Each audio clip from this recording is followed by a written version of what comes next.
Ladies and gentlemen, boys and girls, children of all ages, you're watching Dig in the Dirt with your host, CJ. Bam, bam, bam, bam, bam. Oh boy, oh boy. Okay, let me just get this off. Sorry, guys. Sorry.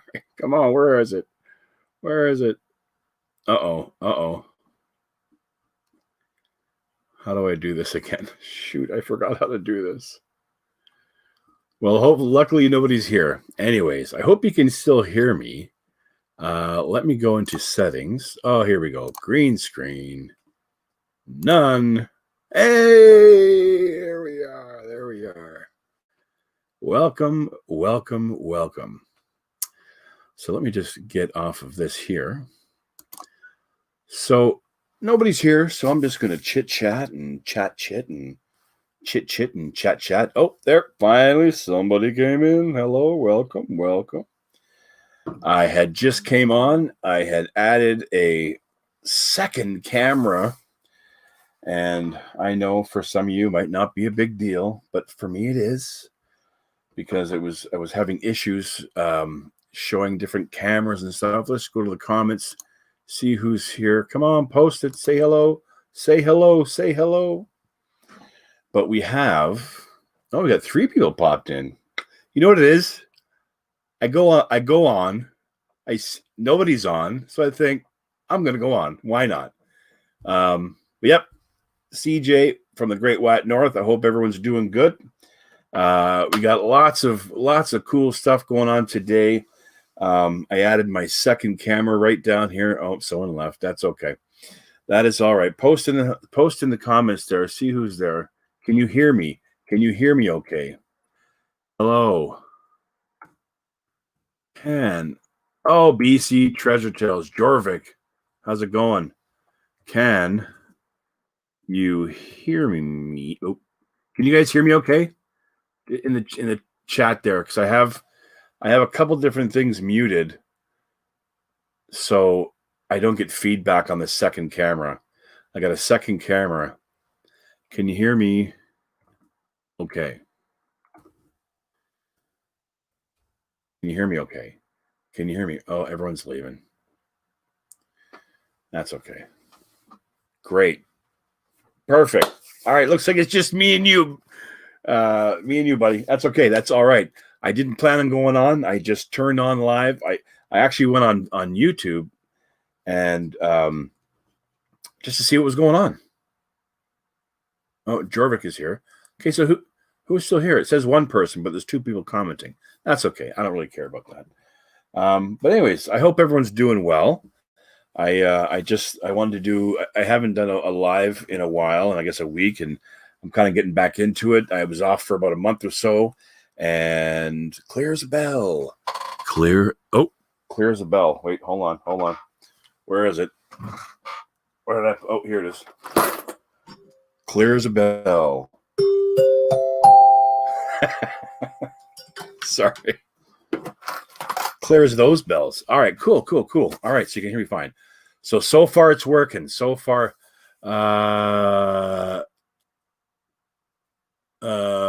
we leave to smash like, then come back.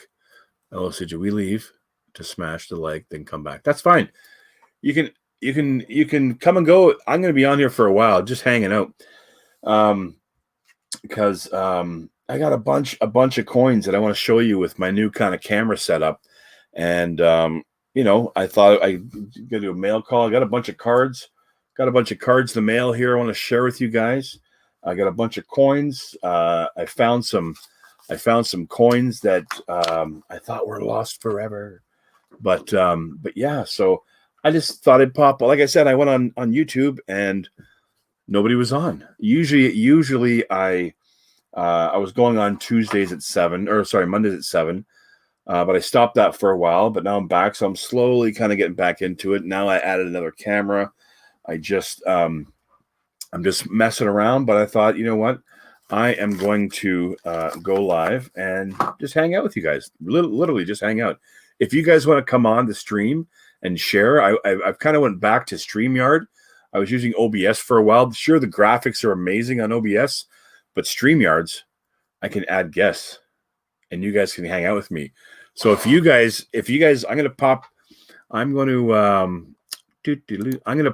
the link in the comments, and if you guys want to pop in, pop out, hey, be my guest, literally.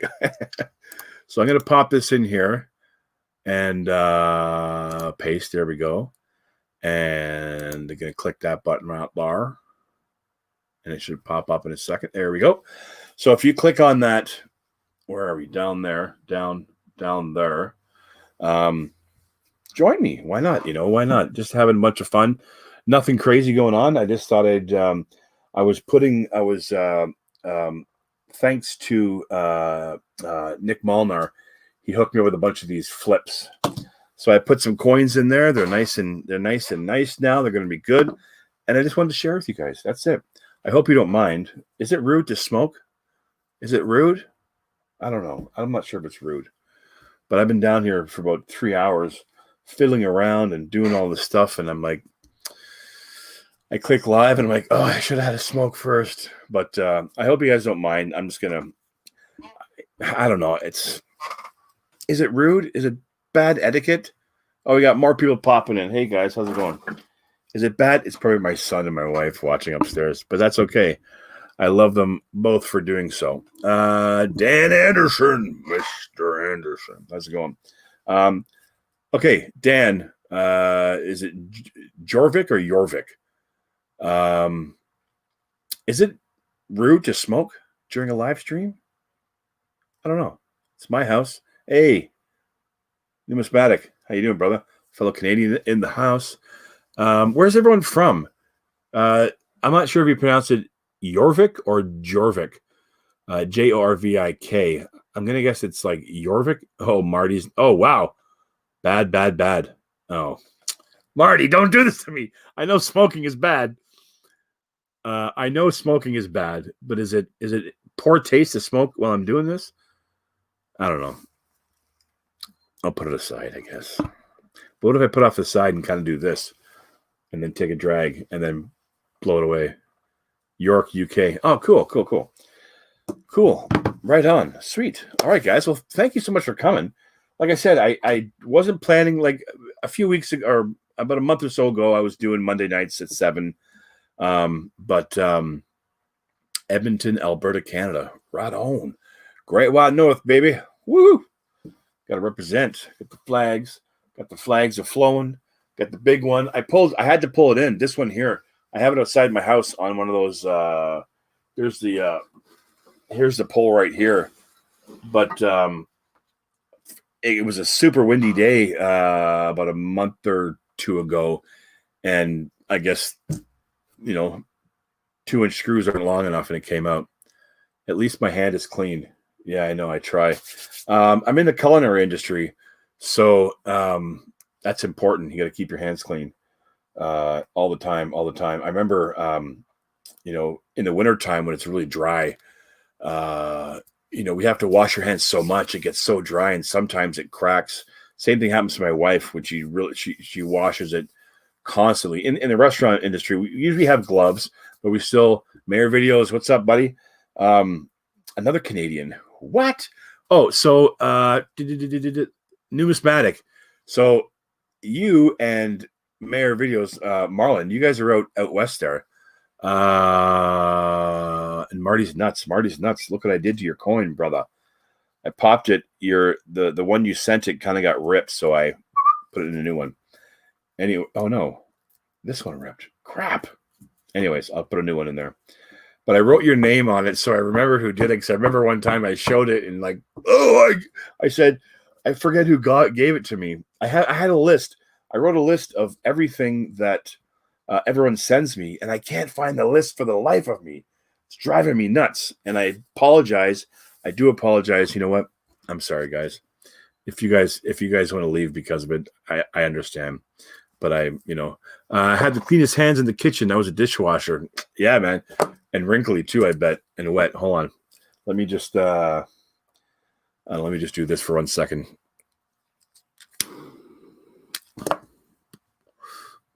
Sorry, guys. Oh, you see the smoke? Shoot. Anyways. So I hope you guys are all keeping safe. I know that we here in Ontario, there was a big Mr. Ford himself, a big announcement, and I've always thought the government. Hey, okay, you're coming in, brother. Okay, I'm gonna bring you in. Right on, man. Thanks for coming. And I can get 60 guys in there. Hey, what is up? Look at that beard. There it is. Right on. Okay, I'm gonna bring you in 2 seconds. But anyway, we're going. They're waiting for the big lockdown on Boxing Day, so they're waiting for all the spending. So, oh, thanks, Marty. All the spending, the government gets their tax for. Could you imagine if they did a lockdown before Christmas? The government would get with no tax money and on spending, maybe online stuff. But anyways, I'm not going to keep him waiting, so I'm going to pop him in. We got some more people in here. Right on. Numismatic is coming. I clicked on it. There we go. Hold on a second. And Marlon, he's coming too. There he is. Wow, I love that beard, brother. Now I can't. Shoot. Oh my gosh, I'm gonna have to mute my mic. I think I might get some feedback.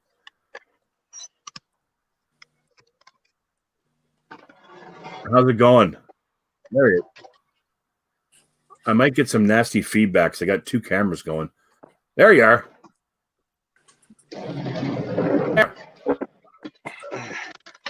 Oh, you want the fireplace too? Got to have the ambiance. There you go. Yeah, you got to have the camera or the fire going. So, okay, I got to ask you because you got the beard. Do you do the whole Santa dress up thing at all? Do I really? Do you? I don't know. I have no idea. Oh God. Yeah. Look at my I do. Nice, man. I've always I thought it was so cool. Like growing up, obviously you went to go visit Santa. Oh, there he is. Got the slick back. Got the shotguns, the BB guns in the back. Right on. My feedback. I had feedback earlier on. No, you're good. I had to mute my computer because. Oh, sweet, totally sweet. Good. No, but I because when not growing up, when I was older, I was into beavers and scouts and all that stuff. Came like a beaver and a scout leader and all that stuff. And I thought, hey, there she is. Who is this young lady?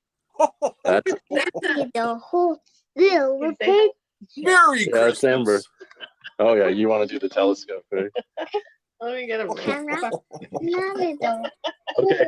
Did you see Santa? Yeah, well, that's Santa on there. Look who I have. She likes to play with the tripod, guys. Sorry. Here, I'll mute it. Let her play for a minute. You guys talk. That's all right.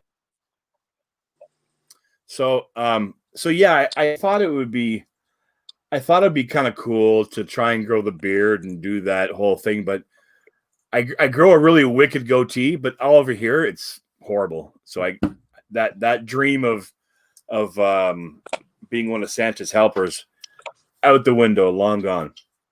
I know I can't hide from that too much. Anyways, so I just wanted to. That's all right. That's okay. Oh, it's Really good to see such. Yeah, handsome Marty. young people. I know. Fix this thing now. How's the weather out west there? Is it still like 50 feet of snow and It's absolutely minus 100 or something? It's It's been balmy. behaving. It's balmy out. Can't believe it. Oh, really? Oh, nice. Yeah. Yeah, I gets think warmer we were as you get 0. towards I think Cornwall. it's like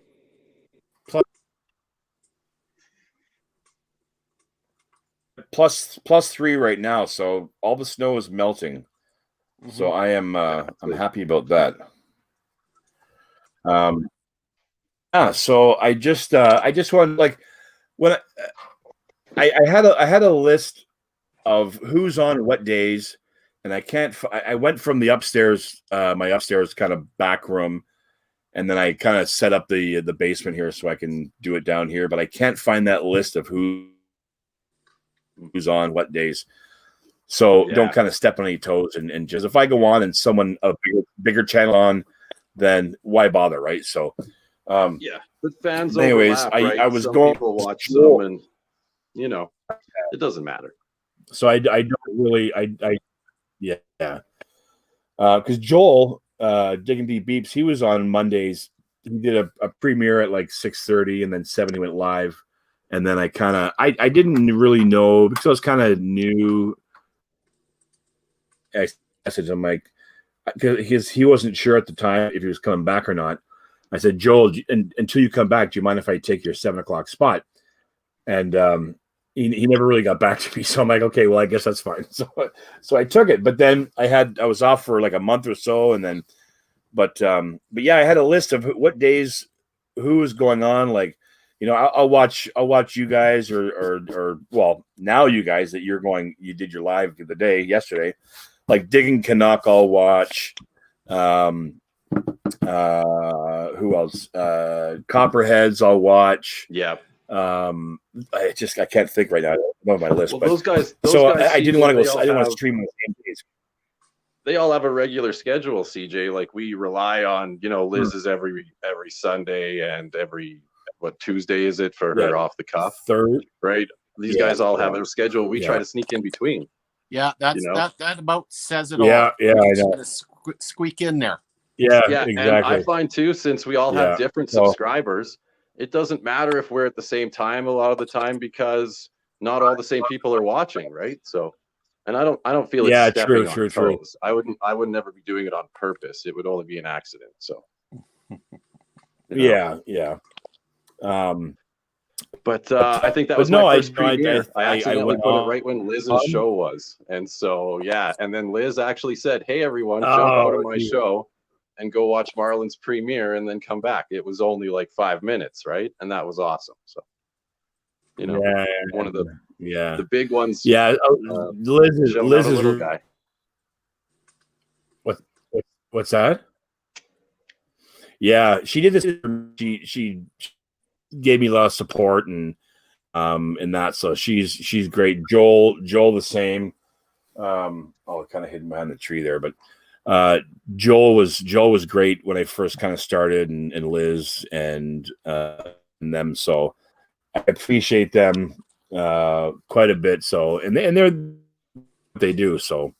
But Joel, I think is gone. I heard through the grapevine that he sold all his detectors. I thought he said he was going to keep one just for, pop in and out, a couple of videos here and there. But hopefully he comes back, because he's a good guy, and I'm sure one other than me.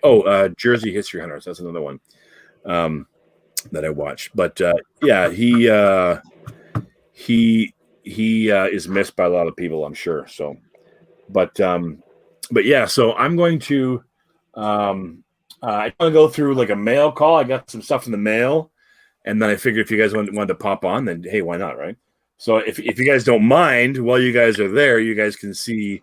I'm just gonna click this right here, and happens. Hopefully, I'm just happy there we to go. see that you actually got some mail.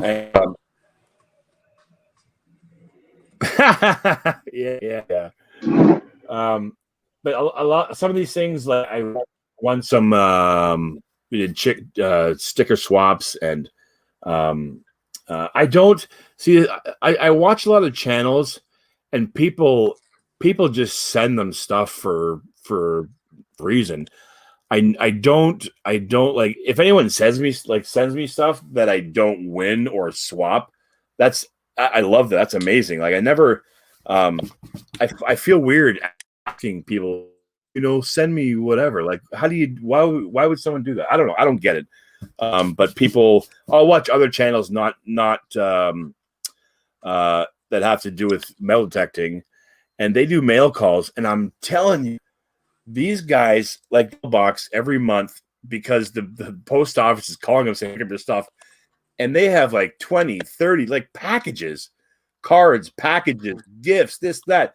But they have kids too, right? So they send a lot of stuff for the kids. But they just send them stuff. It's like I'm dumbfounded by all the stuff they get. And it's like just some people that say, hey, I want to send them this, send them that. And that's cool. Like if people ever did that, I'd be like, I don't know, I wouldn't know what to say because it's great. But yeah, I do I do say that if anyone wants to swap coins, I have coins to swap, also stickers, and which I'm fine with that. But I know I mentioned a couple of these before, but I forget which ones they were, so I'm just gonna tell them all. This one, this is from Mike Mallyman. He sent me. What did he send me? All right, I won a contest on his channel, and I'll read the card here. It says, "Hey CJ, always great to in the chat. Thanks for stopping by and congrats on your win. Here is the Merc Dime. That's the one thing I got too from him. I guess I won a couple things from him. Wow. Where's the Merc Dime? Where's the Merc Dime? So he sent me. No, that's not the one I got. There it is. A 1923. And now I will use the new camera so you guys can see. It's going to go black for a second, but it's going to while it switches to the other camera. So just bear with me for a second there. I tried to add a second camera as a guest, and it really dragged my regular camera. So I did it this way, and it's actually I switched my main camera to the other one. So just give me a second there. It'll go black for a second. Hopefully you can still see me. Then the camera should pop up right about now. There we go.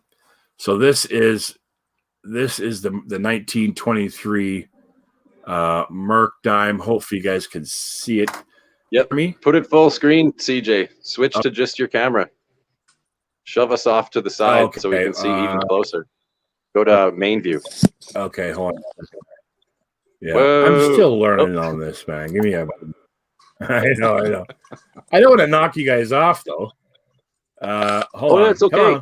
I was doing it on my mail call. It works good. It's people want to see that coin there, so we'll be right back. You don't have to kick us from the room. You just go to the single view. I think you tap the rectangle on that camera.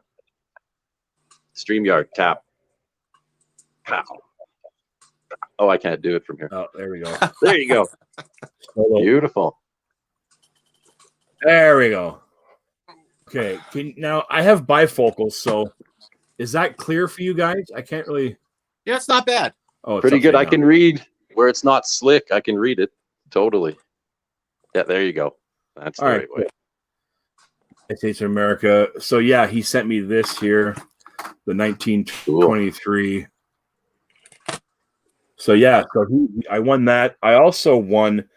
See, it's a sweet mark. Military stuff for me. For me, military stuff is super important because I find that you have to keep people informed about what went on back then. But he sent me these. I guess it's like a button from a hat. I think it was, but like a paratrooper pin, and well, yeah, that is a parachute. I think it's. I'm looking at it. Yeah. Parachute. Awesome. And the United and States the wings Space para. Yeah. So that was really cool. And I also won this. I'm not sure what it. I forget what it was called, but it was a button. It's kind of hard to see, but there's like hold on a second. Do the old nose. The nose trick. You can kind of there we go. You can kind of see it.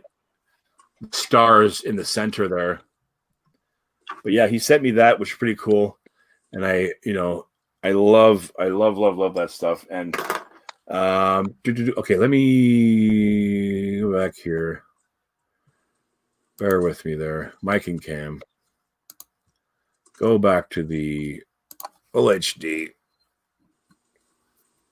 and see if that. There we go. All right. So now we're back to that camera, which is cool. And let me pop these guys back in. Like, there we go. All right, cool. Right so on. Yeah, that was from Mike Malavan. I also got one of his. He sent me one of his things. I know you can't really hit the tree, but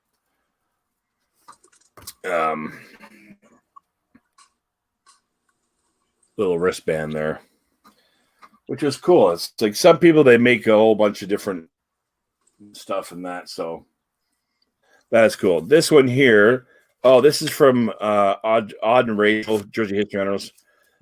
They sent me a nice little card. Oh, wait, there we go. Jersey History Hunters. Yeah, cool. Dude, thank you so much for your support. Good luck with all you do. Odd and Rachel. Wait, where are we here? History Hunters. Cool. So, yeah, those guys are great too. They, I love watching their channel. This here. This is from Mart. Dig it, Mart. I know he sent me some coins, but I won a. It's upstairs. I won a little coin box, a little small coin box. I forget what it was called, but he sent me this nice little Christmas card, wishing that your heart and home touched by the many joys the holiday season brings. Gotta love the mail from the community. It's just like Christmas. LOL. All the best, CJ. Sincerely, Martin. Dig it, Martin. That's so they have a live stream Friday nights. Oh, Fridays or Saturdays? Saturday. Friday now with Terry. Actually, they were doing. Yeah. Before it was him and MS Detectorists, Mark, I think, and now they switched it, so it's going to be Martin and Terry on Friday. That's what got me into live, CJ. Those guys were asking me, Marlon, get on camera for a couple of days before I finally got brave enough. So, and now I love it. Oh wow! Well, we did our mail call live yesterday. Yes, I saw that. I was there. You were on it. I gotta fix the old. Totally. The umbilical kind of sticking up there. This one from Kimberly and Scott, Dirt Diggers UK. I think we did a sticker swap. CJ, you're a valued asset to the detecting world. For all you do, keep up the great work. And that was from Kimberly and Scott. Nice little Christmas card from them. Dirt Diggers UK. So we gotta check them out. And this one here from Mama's Gone Detecting. Awesome. I forget what I got. So basically we did a sticker swap and then I won stickers on her thing, but it's the same card. Yeah, a little thing. It's kind of a little bright. Let me just lower this a bit. You see that better now. See a bit better. Here are the stickers to promise you enjoy. Good luck, happy hunting, and wishing you the finds of your life. But the one thing, it's got all those little glitter all over it, so I had to keep it in the envelope for a while because glitter was getting all over the place. Yeah. And then this last one here from Digging with Deej. Nice little thank you card. Digging with Deej. She has they all have some great videos for their bottle digging. Thanks for the coin and stickers. I appreciate your support of my channel. Here are some of my stickers to keep your giveaway. Happy hunting, Digging with Deej. Digging with Deej. Those are my little mail call. Usually, I would have clicked on the mail call thing, but I don't have a producer like those bigwigs. Copperhead guys. They have a producer in the background doing all that cool stuff. So does Liz, right? I think Liz has Mr. Canuck on the computer. I'd love that. Oh, I didn't know that. Oh, who wouldn't? Like me, when you see my live stream last night, I have to keep looking down and switching cameras on the computer and changing the banners and doing all that stuff. And it gets distracting. Yeah. So if you have someone who's there, plus I missed so many friends in the chat that said hi that I missed, and I feel like a jerk. Like I didn't ignore anyone's message in the chat. But how can you do all those things on your laptop, switching cameras, doing all this, and then yet be anyway, rant over. It's tough to do it live, CJ, and to be the master of the live like you're doing, that's even tougher. So yeah. Well, see that's why I went from StreamYards, which I'm using now. The stream is brought to you by StreamYards. It's easier to add a guest through StreamYards. By far. OBS, you can do it, but you have to. I watched a bunch of videos, and they show you how to do it, but you're basically using StreamYards as a link, and you bring that link. Darren does that on his channel. Have you been? Maybe you have or haven't been to Dimebag Darren Lowe, his channel, but he puts StreamYard as a window in his OBS, and then he uses extra cell phones as OBS droid cams. So, and then he's got a whole studio going. Best of both worlds, I guess. Wow. I can't do that. That's cool. Too fancy. Must be nice. Exactly. That's why I say too fancy. I picked up a little splitter box. What was it called? Where's my box? At guys have this out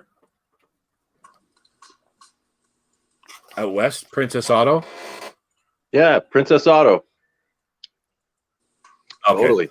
So I picked this up. Yeah, I know, it's a great place.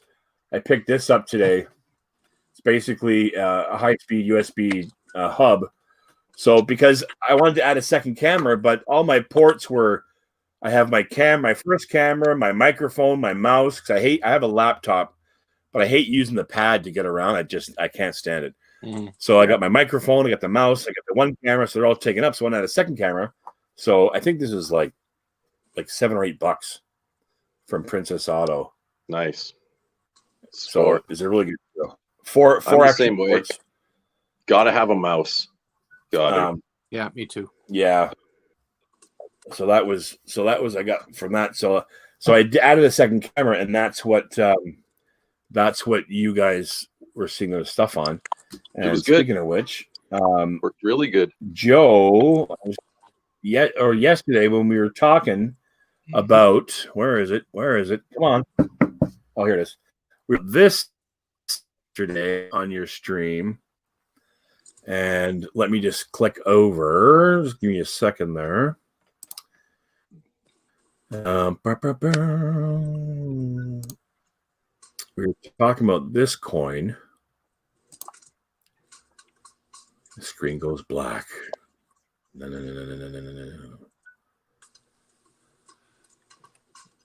Oh, the steel penny. 1943 steel penny. Yeah. Actually, CJ, when you switched cameras, it switched quick and it switched flawlessly. Like it switched just fine. Yeah.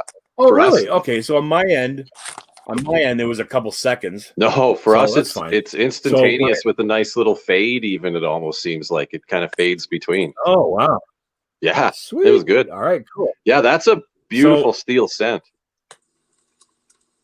So cool. Apparently the ones that are still copper are the ones that are worth money because I had to use the copper for the war and that. But that's what they said last when night. When I found this, I'm not really educated when it comes to the coins and value. I don't do it really for the value. I do it more for the history. Exactly, me too. But I'm learning as I go. So I actually thought when I first found this, that it was like spray painted or something. Ha. Like someone painted it. So, and I tried cleaning it, and it wasn't coming off. And I'm like, okay, well, I don't want to get any kind of abrasive stuff to scratch it up. So I looked up online. I thought it was silver at first. So I clicked up, I checked out on Google, and I found out it was a steel scent. So that was pretty cool. Like I said, I don't care much about the value, but hey, if it's one of those coins that are worth like $1 million, I'm selling it. So because it's $1 million, right? But exactly. So now we're back. So how was that? How was the camera? Perfect. Camera looked really good. Yeah, I could read every letter on that. Okay, penny. cool. Yep. Cool. And just one of my old webcams. So that was pretty cool. Good. What was I saying? Sorry, bear with me for a second, guys. Yeah. I think that's something I need to work on. It's my live stream. Is I keep panicking if there's silence, like I need to talk. And a good friend of mine says you just got to roll with the delay. Like you gotta. It's a live stream. Just let it happen, right? So I'm always in feeling like, oh, we're not saying anything.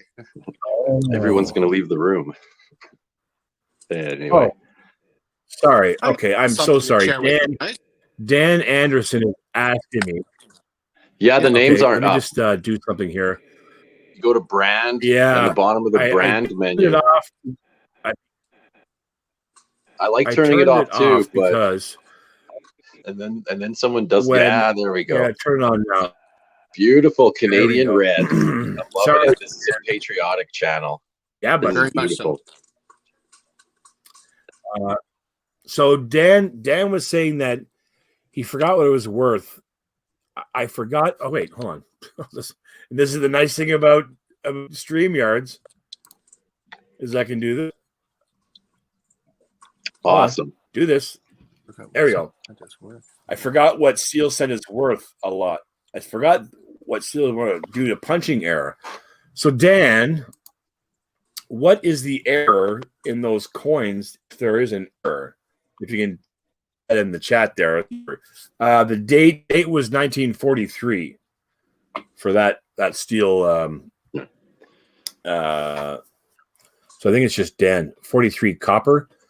No, I wish. Hey, Mark, how's it going, buddy? No, it was a steel penny. Got me pulling out my red book.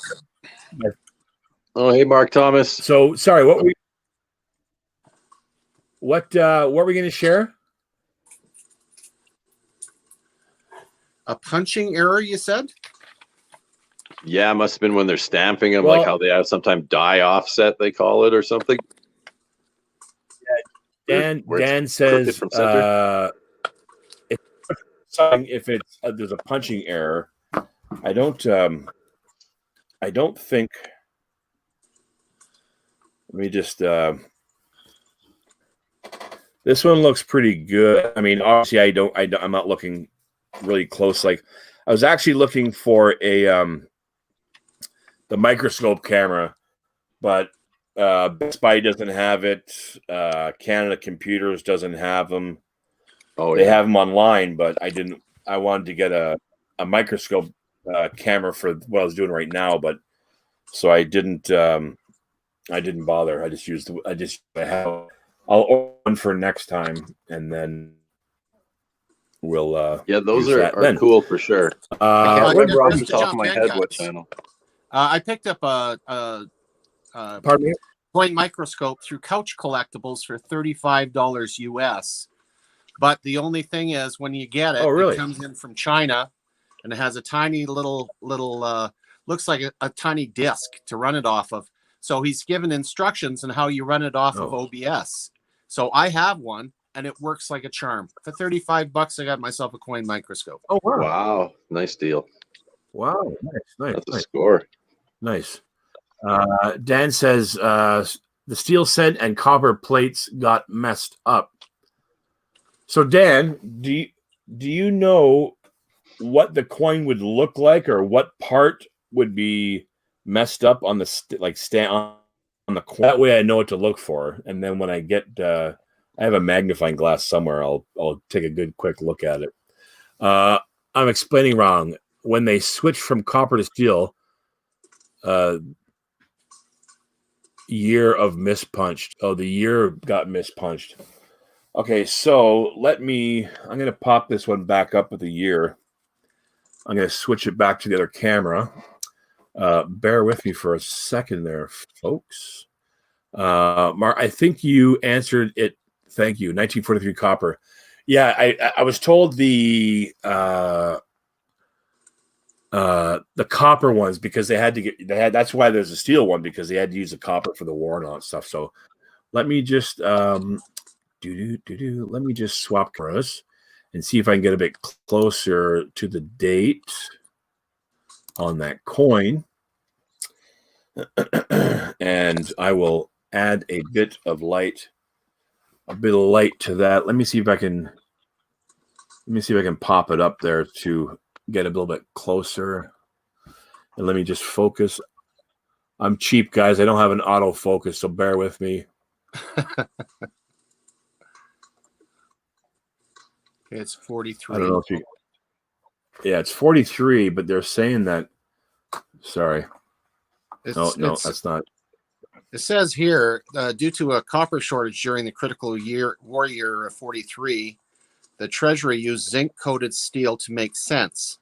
Although no bronze cents were officially issued that year, a few specimens struck in error on bronze or silver planchets are known to exist. Bronze examples have sold for over $200,000 in recent years. So I'd like to find one of those. Through a similar error, a few 1944 cents were struck on steel planchets. Beware the many regular steel cents of 1943 that were later plated with copper, either as novelties or to deceive. A magnet will reveal their true nature. For more on the 1943 bronze, okay, you got to look into the annex. Anyway, so it's got a little bit of information in the red book here that's helpful. Well, I don't think. What do you need a microscope for, like CJ? Look at how close you're getting with that. Yeah, that's pretty damn clear. Yeah, I don't think you need a microscope.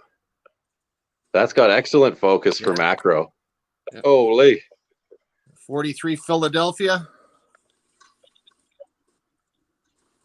Can you see? So how do you know it's from Philadelphia? I know they have like little. No, they don't. They have little. There's no P on it. If it was Denver, it'd have like a D. Right around here. There's right a D right around, right under it, right in there. Yeah. So if it has no letter, it's automatically from Philadelphia. That's right. Oh, cool. See, I'm learning. Hey, we're Canadians. And that's why. That's why I watch these American coin channels and stuff, because that's where I'm learning all this stuff. Yeah, I put a post a couple days ago asking for someone to help me in a stream, because with coins. Actually, you know what? I'm going to leave this one on. I'm just going to go through my coins now, I guess. Just because I don't know. I don't know. I'm not a coin guy, right? I just like them for what they are, like the history. So I don't know. You guys could be like, oh my God, he's got a 1922 nickel. That's worth $10,000, and I'm throwing it around like it's nothing, right? I have no clue. I was asking if someone could help me on the stream, but perfect. It worked out fine. So this next coin I got from Marty's Nuts About Digging, another Canadian, and it's really cool. It is a barber. It says the barber on it. And I don't know if it's a hold on. Where does it say? What is it, a quarter? Oh, 99.999 pure copper. And it's a 1 ounce, I guess it's a 1 ounce I think that's what they wired my house with. Was 99 copper. Yeah. It's a. Ooh, that's beautiful. It's a zombie. Let me just pull it up a little bit here so you can see it better.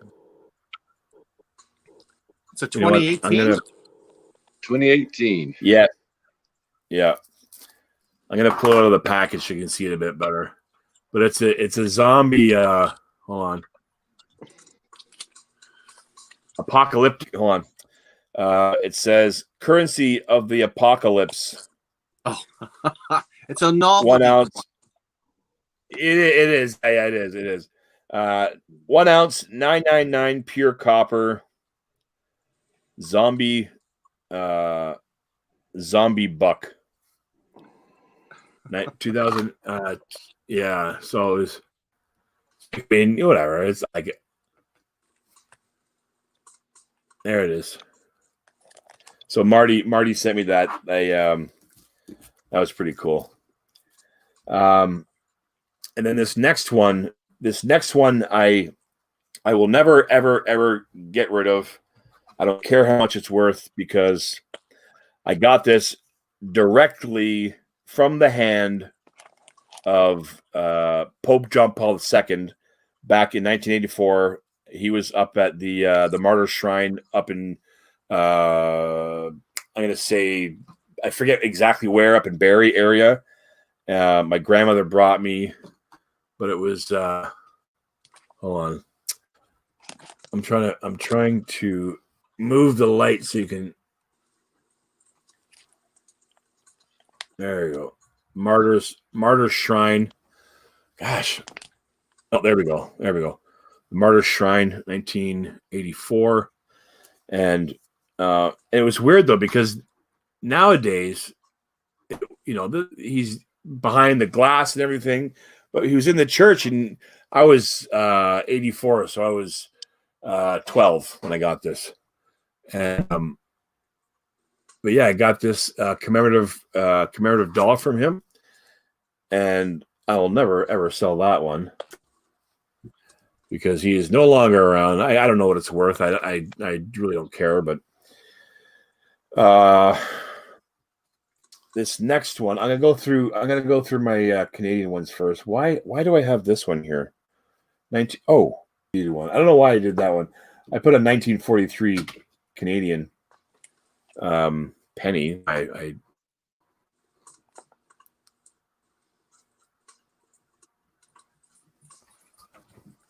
19. Oh wait, hold on. No, it's going out of focus. Sorry, guys.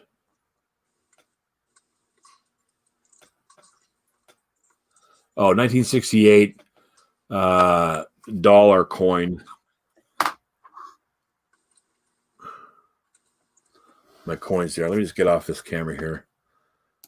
I can see people chatting in the back, and I can't read it because it's blocked by the screen when I'm switching cameras. Okay, we're back there. Oh, okay. Let's see. Dan. Oh, we got some more people in here. Hold on. Holy moly. I'm missing the chat. Who am I missing here? Sorry, guys. I'm going to scroll back up. Oh, not too far. Don't worry, CJ. I was saying hi in the chat for you. Oh, yeah. Okay, Dan. Yeah, got that. Mark Thomas. Okay. Mark. Mayor videos. Digging with Cruzy. Cruzy. What is up? What's going on, brother? And the high tones. We got a detecting war relics. In ancient times, each Greek city-state had its own unique design that served to identify the coinage of that city. And that's the one thing I like about over in Europe and whatever. They have so much, like, the history over there is like, well, I'll never find anything like that in Canada. Like, their coins are so cool. I like seeing all that stuff that they have. And like, even the States, they have like military sites. and they find a lot of cool stuff. Somebody else here. Yeah, we certainly don't find as much of the historic stuff up here, do we? No, I think the closest thing for me would be either Kingston, Ontario, which is about 3 hours away, or St. Catharines down by Niagara, which is again about, I don't know, half hours depending on traffic, I guess. But the War of 1812 sites. So those are two locations, and I'd love to drive down and go, but it's like, I don't want to make that trip of 3 hours and then find nothing, right? So we did find some stuff around the Northwest Mounted Police sites where they have down around Fort Whoop Up. Unfortunately, we can't do Fort Edmonds. There are some spots that you can actually find some, well, not really old stuff, but at least a little bit older than the stuff that we're used to finding. Yeah. So that's why I really got into is more the history. Like when I like lately, I've been doing a lot of beaches and stuff. I've been trying to secure permissions, but COVID is just, everyone's like, nope. But it's weird because we're just gonna be on their property. We're not gonna be in their house or anything. But they're just like, because of the COVID, they're holding off. But and I respect that. So, but when I go to I'll show you this stuff here. This one thing that I found. I'm gonna swap the camera because I haven't really seen it close up because my eyes are. I got the bifocals going there. I'm gonna pop this on there. This was the latest piece of gold that I found. Oh wait, what happened here? Why did that pop back in? I didn't think I clicked on that by mistake. Oh, there it is. Okay, let me get rid of that. Hide that. All right, so let me just switch cameras again. But I love until I get good permissions for more history. We have tons of parks, we have tons of beaches. Obviously, they're not tidal beaches. They're more like just the lakes and that. But you know what, people drop rings and all that stuff. So I'm gonna I'll put that one second. Oh, don't go on there. Yeah. Let me see. There we go. Okay, so this one here, where am I centered? So it's got. This was I think it was I forget what it said, 10 or 14 karat gold, but it's got a little. Where's my pen? It's got a little diamond, right in the center there. Yeah. I didn't find the chain that it came with, but maybe it was still on their neck and it fell off. But this is why I love going to beaches and parks. There is a little gold, and don't worry, I wash it all. A little gold nose ring. Another gold. This one's kind of beat up. Another gold. It's kind of hard to see, but another gold ring. That was my first beach ring I found. Some poor unfortunate person lost that. And then another little gold bracelet. And then another, you can't really see it, but another gold chain, then a bunch of silver rings. I don't think that one is silver. It might be just a junker. I think it's a junker. But a couple 925s there. So that's why I like going to and I have tons of coins. I mean, shoot, I find so many coins. And in my neighborhood, in my area, it's starting to there's a lot of diversity when it comes to like ethnicity and all that kind of stuff. So, here's a couple other silver. There's a silver chain. This one is I think that's just a stainless steel one, but another chain. And then this one here, that's a big one. I know it's kind of, can't really see it with that camera. Let me swap cameras back again. So a lot of areas, there's different pockets of areas. Like there's Asian, there's a lot of different areas from Asia and that kind of stuff. So I'm finding coins from like Hong Kong. I'm finding coins from like the Philippines, and I love that. Oh, we lost someone there. Oh, why is his mic muted? Did he mute it? Yeah, I was muted, so I didn't make any noises here while I was typing and drinking coffee. Oh, okay. I was letting you show your stuff there. I'm watching. And Numismatic got a phone call. Numismaniac, oh, that's sorry. Fine. Yeah, so he had to drop the stream. Yeah, but I'm here enjoying.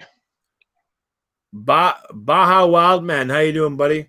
Nice fine. Sorry, I dropped. Got a phone call. Hey, no problem. Let me.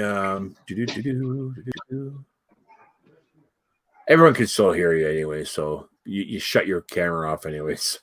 Just, unless they want to see a picture of you and your daughter. Hold on. We'll go like this there. And there he's. Sorry, dog was barking. No, that's okay. That's all right. That is all right. Metal AF detecting. What does AF stand for? Oh, there he is. Artifact. What is AF? Oh. If he was younger, it was kind of a joke. If he was younger, it'd mean something else, but it does mean something else, but it means artifacts for the YouTube bots and whatnot. There we go. Metal artifacts. Yeah. But we know it's metal as F, right? Okay. Totally. As F. Yeah. Yeah, he's a professional musician. CJ, he's a professional musician. Yeah. What does he play? I believe, I don't want to look like a jerk, but I'm pretty sure it's drums. I think. Okay, well, if crazy. Yeah. I'm crazy. I don't know. Whatever he's got. Sorry, Metal AF. Pop it. I'm gonna pop it back there, and if it's his guitar, then he could. Wait, hold on. Come on now. If anybody else wants to pop in, say hi. Come on. Yeah. Hey, who's that? This is Reggie. Reggie. Hey, Reggie. Yeah, Reggie. It's funny. He could hear you, CJ, and he thought someone was in here that he had to come bite. He's kind of like, oh, who's that? Who's that? Strangers. 40-year-old pro drummer. Nice. I told you it was drums. Are you in an area where you play some drums for us? That'd be pretty cool, man. That'd be pretty cool. I'm just gonna scroll back up here. Someone was saying War Relics obverse heads is more like to land face down due to the fact most but not all coins are heavier. The obverse / head side always called tails. Oh, okay. All right, heads or tails, yeah. Because early coins were more crudely made, they were relatively easy to fake. So the 1792 Coin Act made counterfeiting or defacing coins punishable by death. What? Oh, that's when that happened. You know what's weird too? My wife told me about a story. I think it was. Are you familiar with my area at all? Like, Barrie, Aurelia, like Toronto, GTA. Okay, no, that's fine. I haven't been there. If that's what you mean. So, no, I haven't been there. Oh, that's fine. No. I just wondered if you knew if you've heard of it. But so I'm gonna come out and say this scumbag. Mm-hmm. A lady had parked her car in the driveway, and she went to go bring her kids in the house. because for whatever reason, I guess the kid had to go to the bathroom or something. In their car, they had Christmas gifts, and their 2-month-old baby. I forget what it is that he has, but his head was kind of misshaped, and they have a like a helmet to wear to kind of reshape the head. So this dirtbag piece of not only stole the presents, but he stole this baby's helmet. And the baby wears it, or the 2-month-old, wears it for 23 to reshape the head. That's 23 that's hours low. a day. Yeah. And maybe and it was taken off that one. But well, they probably just grabbed everything and split. But the sad thing is she was pleading on like Facebook and all that stuff, saying, I don't want the gifts back. I don't care, but I need that helmet back because it takes so long to cast the head, to reshape the helmet for this baby. And by that time, any damage of non-reshaping will be done and permanent. So that was her whole thing. So somebody... Yeah. Sorry? The work that's not getting done, too. Instead of being reshaped that whole time, that kid's just sitting there with the flat side of the head, right? So... Yeah. So someone could have the kindness of heart to drop it off at the local post office or somewhere where it'll get found. That's what she was saying. She's like, if whoever it is, I don't care. I'm not going to call the cops. I don't care. Keep the presents. Just drop off his helmet. Throw it on my lawn. Do a drive by and throw it out the window. Awesome. But then somebody started a GoFundMe page to help with this. But again, which is great, but the problem is by the time it gets to get the helmet, it's almost too late. So she just wants the helmet back. She appreciates the money coming in to help with that. But it's the damage is being done by not having the helmet that they already have, right? So my wife showed it to me. I hate when it has to do with kids. I mean, obviously when it has to do with anyone. For kids it's tougher. That's the rest of your life. For me and you, we've had that fun already, right? So kids are just starting that. Yeah, they need the best start possible, no matter what. So now I'm all about family myself. Anyone that does kind of stuff like that, it should be like those countries where if you steal, you get your hand cut off. Because if even just get a Vice at Home Depot. Come on. Really? Mark says just get a Vice at Home Depot, much cheaper and quicker. You're horrible. It's a 2-month-old baby, Mark. Come on. You totally threw me off there, Mark. You threw me off. It's a funny joke. Oh, right. It's a funny joke.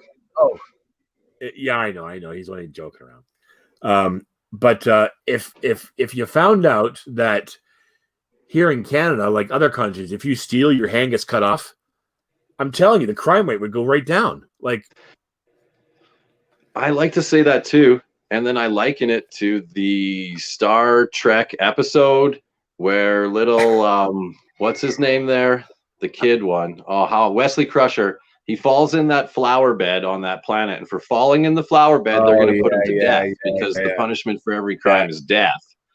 And there's no crime in our society because the punishment is death, right? That was the whole premise of that movie. Gene Roddenberry had a commentary for everything, right? But some actual punishments that stick for these minor criminals might help instead of all this slap on the wrist, back on the street, slap on the wrist, back on the street. But also you can't just fill the jails. It's such a hard thing. That's the thing, right? Yeah, that's the thing. It's hey, that's a good idea, Mark Thomas. We should put Mark Thomas for governor. Mark Thomas for governor, whatever state he's at, exactly. Yeah, I think plus he could clean up. He would clean up crime. He's got that cool mustache too. Oh, solid. He's got that Ned Flanders push broom mustache there. I can't. I actually I grew like a little twirly a year or so ago, like twirly mustache, and it curled up. I loved it, but my wife thought it was silly. Is that Sarah? Hello. Oh, I thought so. I thought she was coming down. Okay. But it just, it's like I shaved my head once just to shave my head, just to do it. Say that I did it. I grew a curly mustache. Just say that I did it. Hold on a second here. With my second kiddo, I grew the full beard and mustache, and I found the worst thing about once you get the really awesome mustache is that it gets in your soup and your coffee. Oh yeah, it's straining. It strains everything you're drinking. Yeah, and so you got to start trimming it at the lip almost, and that's where you get Mark Thomas's push broom. It's a functional, full mustache. Back in the old days, they used to have on their, I guess when they're drinking tea or whatever, they would have cups with a little piece. I don't have a mug, but if it was what do I have that's round? Okay, I have a little chip. I have a chip, and I'll draw a little picture on it so you guys can see what I'm talking about. So basically, through the rim of the cup, it would be kind of like this, and so you can still drink it.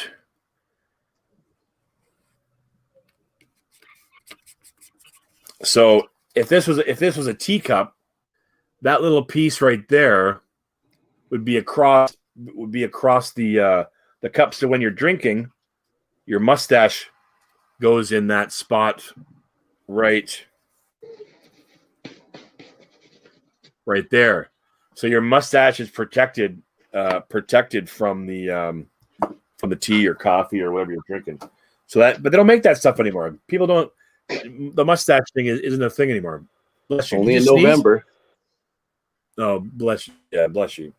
Sorry, I shouldn't say bless you. I say God bless you because an elderly person sneezed, and I said bless you, and she freaked on me because she goes, "Who do you think you are? You can't bless. You're not God." So I said, "I'm sorry." I think I said Gesundheit or something like that.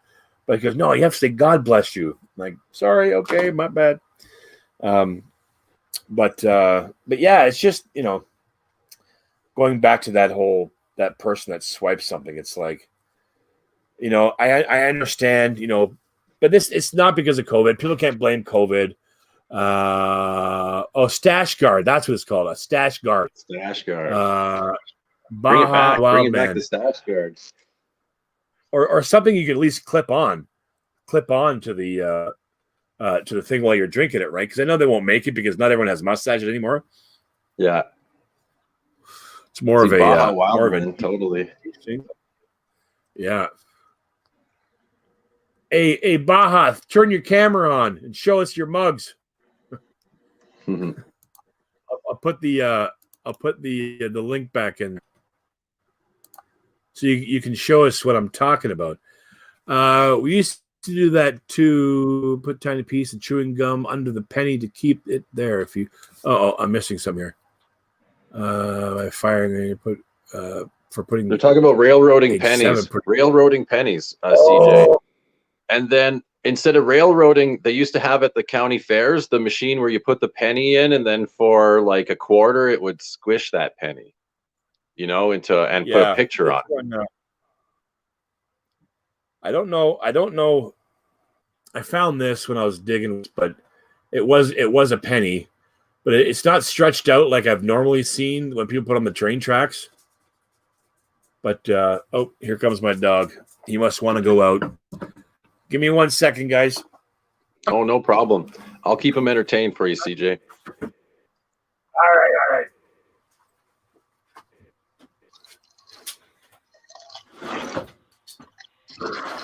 There you go. Yeah, we railroaded a couple pennies when I was a kid, for sure. It was hard finding it more than anything else after. So we put like 7 or 8 pennies in a row and just hope to find one of them after. Yeah. But yeah, it's like you see those a lot of. If I watched, who did I watch?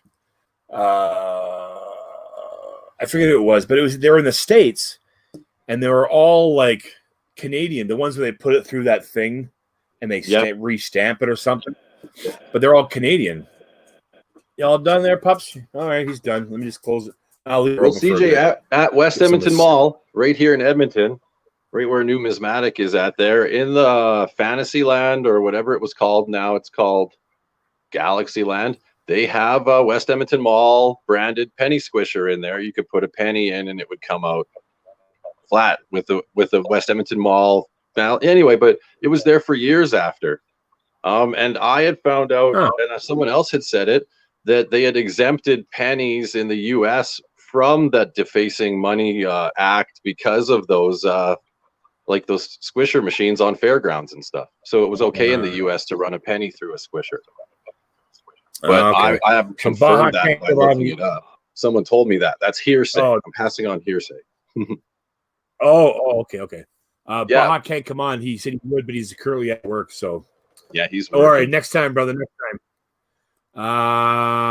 Have any of you been to Oktoberfest? In where I live, in Kitchener Waterloo area, there's a big Oktoberfest there. I mean, I haven't been to like where they in Germany, like where all that stuff started. I haven't been to Germany or wherever that is. But in Kitchener Waterloo area, just a bit west of me, about 2 hours west, they have a big Oktoberfest going on there. But yeah, I don't pennies and pennies must smash. Dan needs to smash the Hulk. Yeah. Why is it taking so long to come up? Anyways. Yeah, sometimes I find the Streamlag comments seem like they take longer to pop up, but it's only on your computer. Yeah. Oh, okay. So we got John has joined us. Hey, how you doing, buddy? Thanks for coming. We still got Mr. Anderson. Now they use a copper strip to make smash pennies and keep the pennies. I see. Okay. Yeah. Uh-oh. Hey, John Clayton. John's having a bad week. Up to my neck in Christmas meat and turkey and no social distancing. Angry shoppers. Grr. Oh, angry shoppers. Hey, man, that's nothing wrong with being up to his neck in Christmas. No. Oh, okay. I thought you were actually eating. I guess he's Christmas shopping and no one's social distancing. So a bunch of turkeys and meat and turkey. Oh, so well. People. Elbows up then. Yeah. Or you know what? What was one I saw? Oh, you get a pet skunk and you take out the stink bag and you just walk it everywhere and everyone's going to be clear. Everyone will stand clear of you there. I saw that like somewhere. Tying an onion to your belt. Tie an onion to your belt. Yeah. I saw this one person online somewhere. It's like a big umbrella, but it comes all the way down. It's actually kind of smart, kinda. It's a clear kind of umbrella that it hooks onto your shoulders and it comes down, I guess, down to your knees. But it's clear. Mm-hmm. I guess it was somewhere in China or out there. But it's like a big bubble all around you, so it's kind of gives you some protection there, I guess. Who else are we missing here? I'm missing all the oh no, okay. Oh, see, that's smart. Mark said that he would put chewing gum under the pennies so they stick to the tracks. Totally. That's pretty smart. That makes sense. Like I was saying, we lost so many pennies trying to do that. Found a fraction of the ones that we tried squishing only. Yeah. I mean, yes. Oh, that's you. I'm like, happy holidays. Oh, you too. And then, but I realized it was you that typed that. Yeah, I'm keeping the chat greased up for sure. I'm getting better at doing this. Yeah, man. I'm like trying to. It's like so last night, CJ, I was watching two different live streams at the same time that were both doing like giveaways, right? And you can't not be there while they're spinning the wheel and stuff, right? So I was using two cell phones and my tablet, to be editing my descriptions and doing whatever on my other YouTube videos. So I'm like, it was triple tasking all at once there.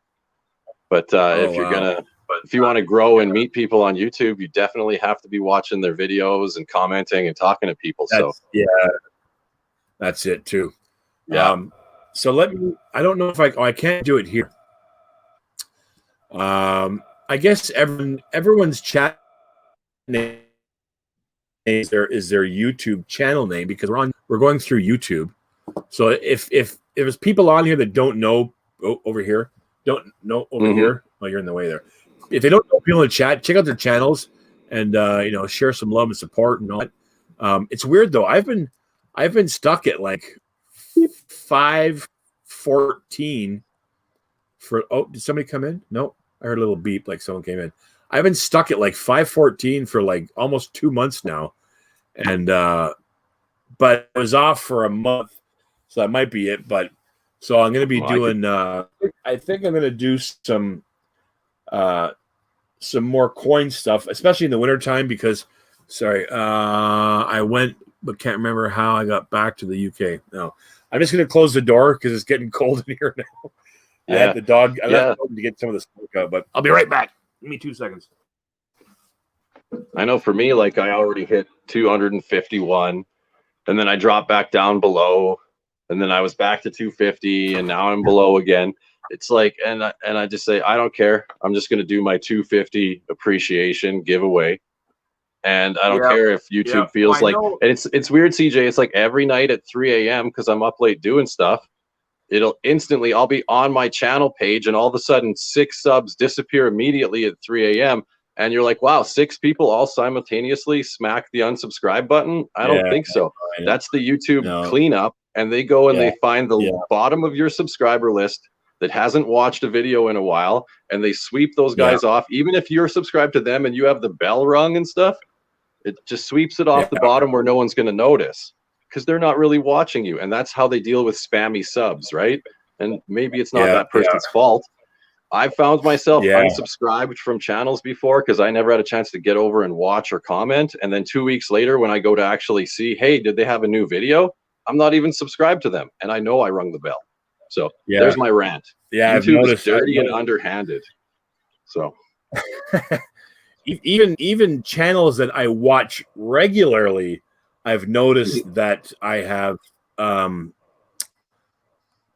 been taken off their subscribers. Like I wasn't subscribed because I was going through this one, and I noticed that they were in my regular, not under my subscriptions, but the regular channel. They show channels.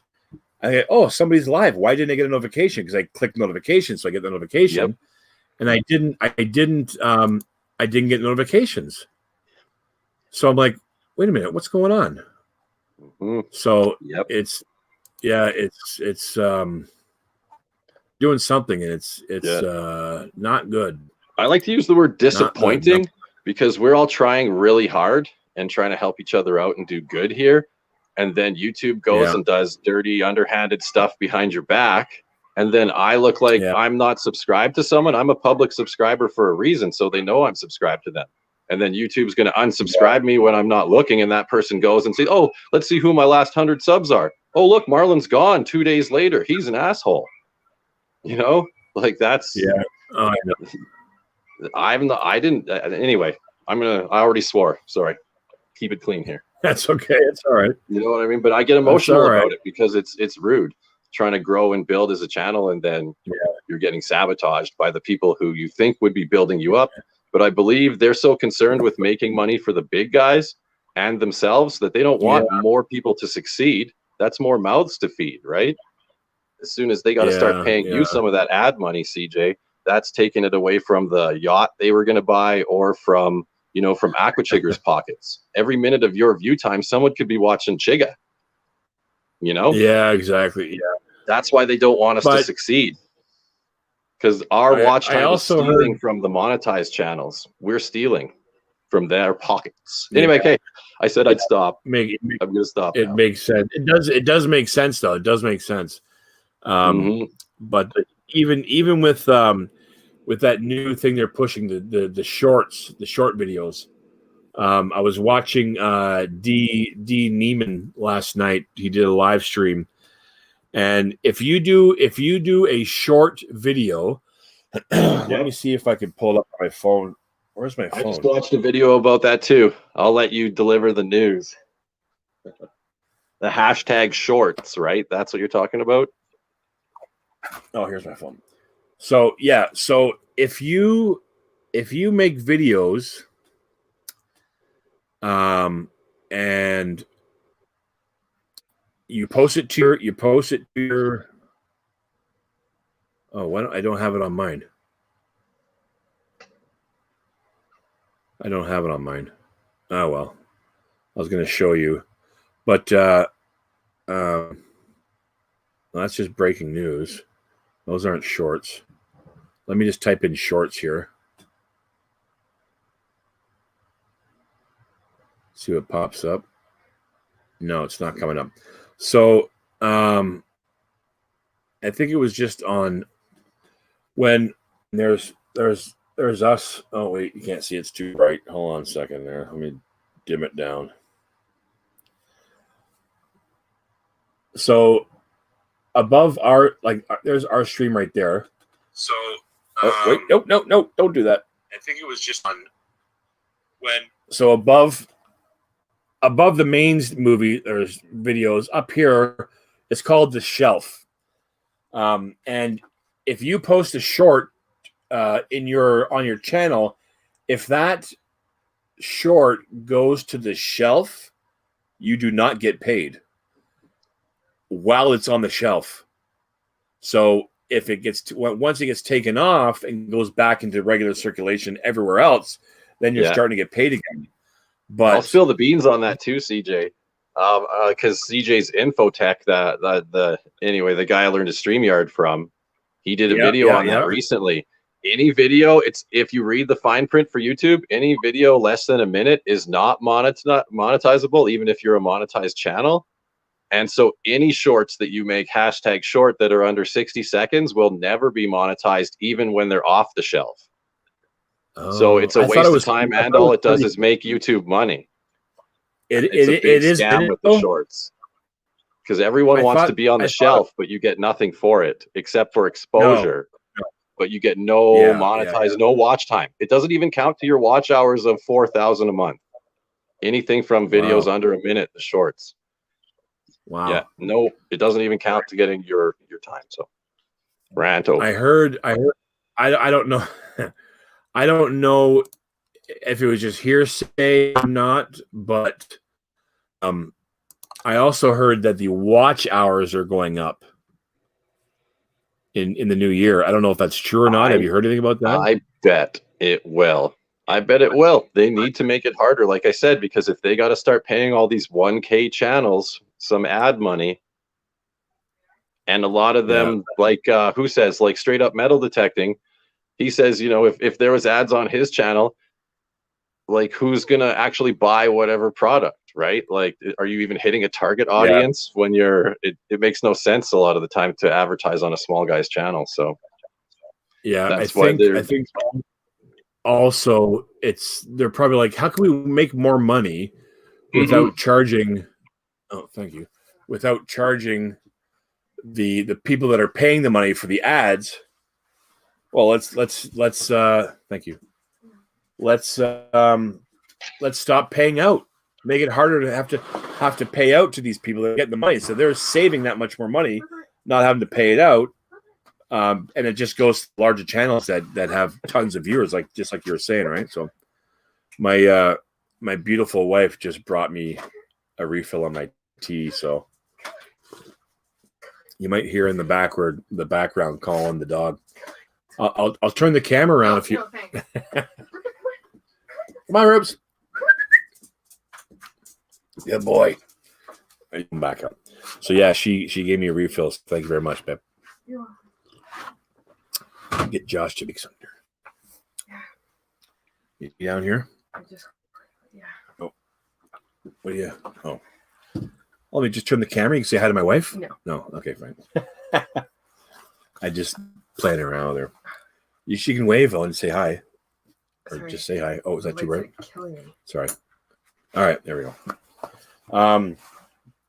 So Christmas, where are we here? We are now at the shortest day of the year. So good thing is that from now on, the days are getting longer. So today they say is the shortest day of the year, or for light. So that's good. And we are 4 days away from Christmas.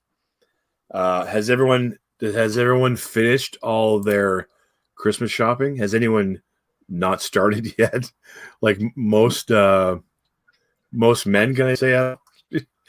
Is that wrong for me to say most men haven't started yet? No, I don't think so. My longest video is probably about 1 minute. No one knows if, like, I guess most people know they're not having gatherings by now, so that probably cuts down on some gifting. Yeah, and that's why they. I mean, how do you get gifts? I mean, if you ship them or something to somebody, or just wait till this is all over. Think of the rush at the stores, how full the mall used to be on Christmas. Like, people just last minute shopping 2 days before, rubbing shoulders, almost touching eyeballs together at the mall. Like, it was wild. And that is a big debate that I've seen as well, is that you cannot have a gathering at home because it's lockout, but hey, just go meet at the mall. Meet your family at the mall and exchange gifts at the mall, because they're not stopping people from going to the mall, right? Or they will be starting the 24th. Oh, the 24th they will. But Walmart. Go to Walmart. Go to a store that's not on lockdown. Yeah. And I heard there was also a loophole for mutual support groups. So if you and your alcoholic friends are having a gathering, that's okay, because it's a mutual support group. So you could have an AA meeting for Christmas if you want, I guess, but you can't have your family for no reason. Yeah. Anyway, hopefully not next year. Again, is that Jorvik or Jorvik? Jorvik. I'm going to say Jorvik. I know it's probably Jorvik, but Jorvik Detecting is off for the beach tomorrow. Good luck. Make sure you post a lot of pictures and videos and that. I love going to the beach. It's where I find most of my stuff. I did all my present shopping from all my friends cashed out. I did all my present shopping from all my friends cashed out. Right, for all my friends. Okay. They're cashed out because they did all their shopping. No, they're cashed out. That's where punctuation is. I'm just as bad, so I'm not giving you heck. What we were doing, meeting at a park. Yeah. Parks, you can still go to parks as long as you're, and then just kind of leave the bag down and you walk away, and then they get their bag, or everyone's in a big circle, drop your bags, and everyone turns in the circle and picks up their bag. Nice. Okay, so metal detecting war relics just grabbed, just subbed you there, so that's pretty cool. Yeah, I think I had him from like the first time I seen him in a chat. I don't what do you call it? I don't discriminate. I subscribe first and then I ask questions later, and that's how I find I give every channel a fair chance. When their next video comes up, I have the bell rung on every channel that I newly subscribe to, and I decide from there if I'm going to watch more. Or it's the best way I found, and I've been doing this for pretend professionally, I'll say, for a little while. Since I got hurt, I haven't had my job. I've been off work on sick time. But yeah, and I found I worked this system out, and it works really good. I found so many awesome channels in the community that way, and I've learned so much stuff about so many different topics. So yeah, for sure. And Future Bleeps too. I'm fast friends with Future Bleeps. Awesome hunter. He knows what he's doing. He's in your channel. Brooklyn Treasure Hunter. Treasure Hunter. Hey, buddy, what's up? So I'm gonna pop this back on because we were he was in your chat last night. Was that him? Yeah, Anthony likes to come up if he's available. Yeah. Totally. He always has a good story, man, for sure. So we were talking about this last night. I'm gonna pop it. I'm gonna pop it back up in the on my other camera. Just bear with you for a second there, ladies and gentlemen.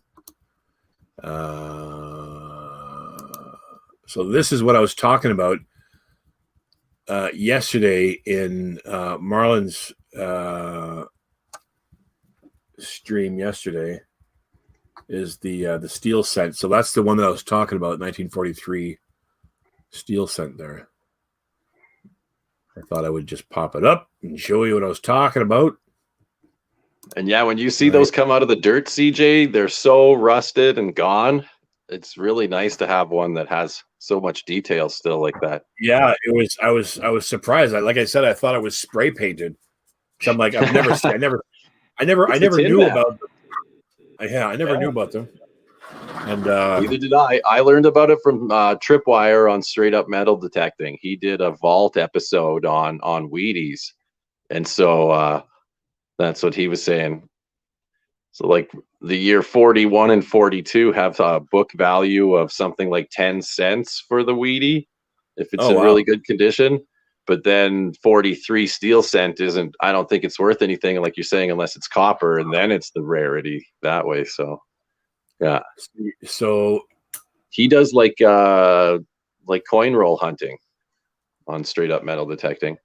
And so he's looking for the copper versus the zinc and stuff and hoarding them. Hoarding up the copper.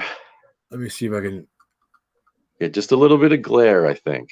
Just have to get the angle. There we go. Oh wait, that's the wrong one. That was a 46. I pulled out a couple. When I was going through because when I heard, or which one's that one? I think, not that one either. I was going through my coins, and then someone said, "Oh, the 43 is the that's 44. It's a good one." So I'm going through my pennies. I got a whole bag of them. 38, 39, 40, 41, 42, 43. I don't have 44, 45, and then like all the other ones. But you were saying that the 43 is worth 10 cents? 41 and 42, like the years before. Oh. Yeah, the copper ones, I guess that's what the sort of collector value is on it. They say about 10 cents. This one here, I'll show you this one. This is one of my favorite ones. And I'm kind of sad because they really don't pay much attention to how coins look. So normal nickels now they look like this one here. This one is a 1938, but the nickels now they look generally like that one. But this one here, I love how this looks. This is a 1922. Oh wait, kind of a glare on it. 1922 nickel, but it just looks like it's got the leaves there and. I don't know, man. I love how it looks. Totally. I think it changed in 23. That's like they changed it again. Yeah. King George. Yeah, King George V, I believe it says there. We got 9 people. I know we're bumping now. So we got Future Bleeps. Future Bleeps is in the house. Hello. Brooklyn Treasure Hunter. First Mayor Videos. And we got Metal Detecting War Relics. Baja Wildman. What's up, my brother? Let me just switch cameras back here. Sorry. Or maybe I'll go through. I'll do a 2 or 3 coins and then. Show us a couple more. Let's see them. Our coins. Okay. Everyone likes to see it. So this one here, I won on.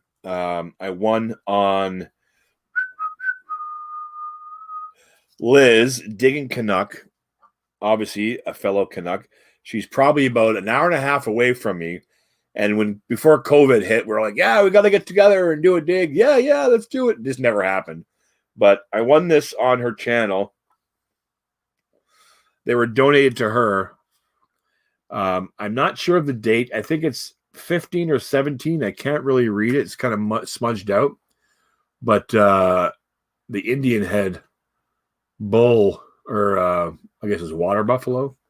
I don't know. Buffalo nickel. I totally want to try to dig one of those up here in Canada. That's one of my bucket listers for sure. It's going to be a hard one to get. Well, Liz, if you want to swap coins with Liz, I want to dig it. I want it to come out of the dirt. Yeah, I don't care how ugly it is either. I just want to dig my own buffalo.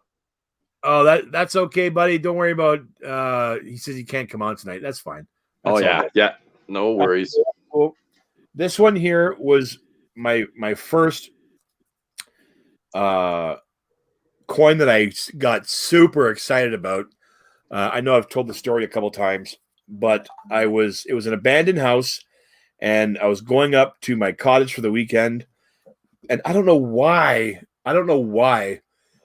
I figured I would just not take the highway. Usually on the long weekends, because my birthday is May 21st, so that's like May 24 weekend, and Victoria Day weekend, all that kind of stuff.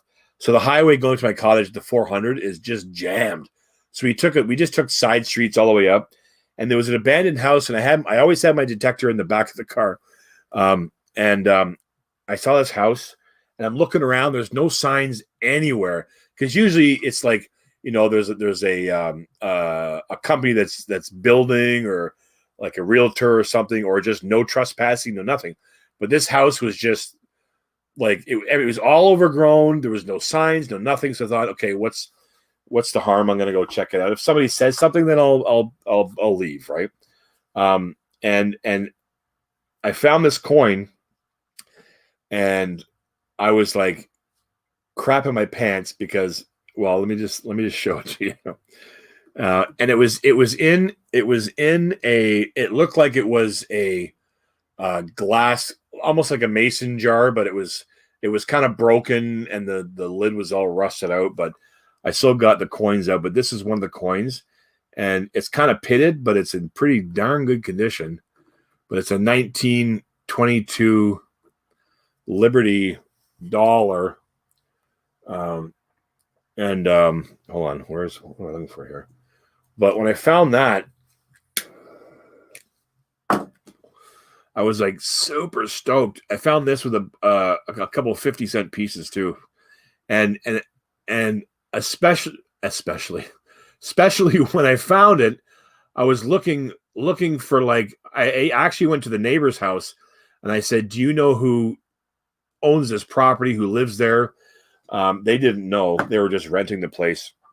But I left them my number, and I said, if you ever find out, please call me, because these belong to somebody else. I'm just their caretaker right now.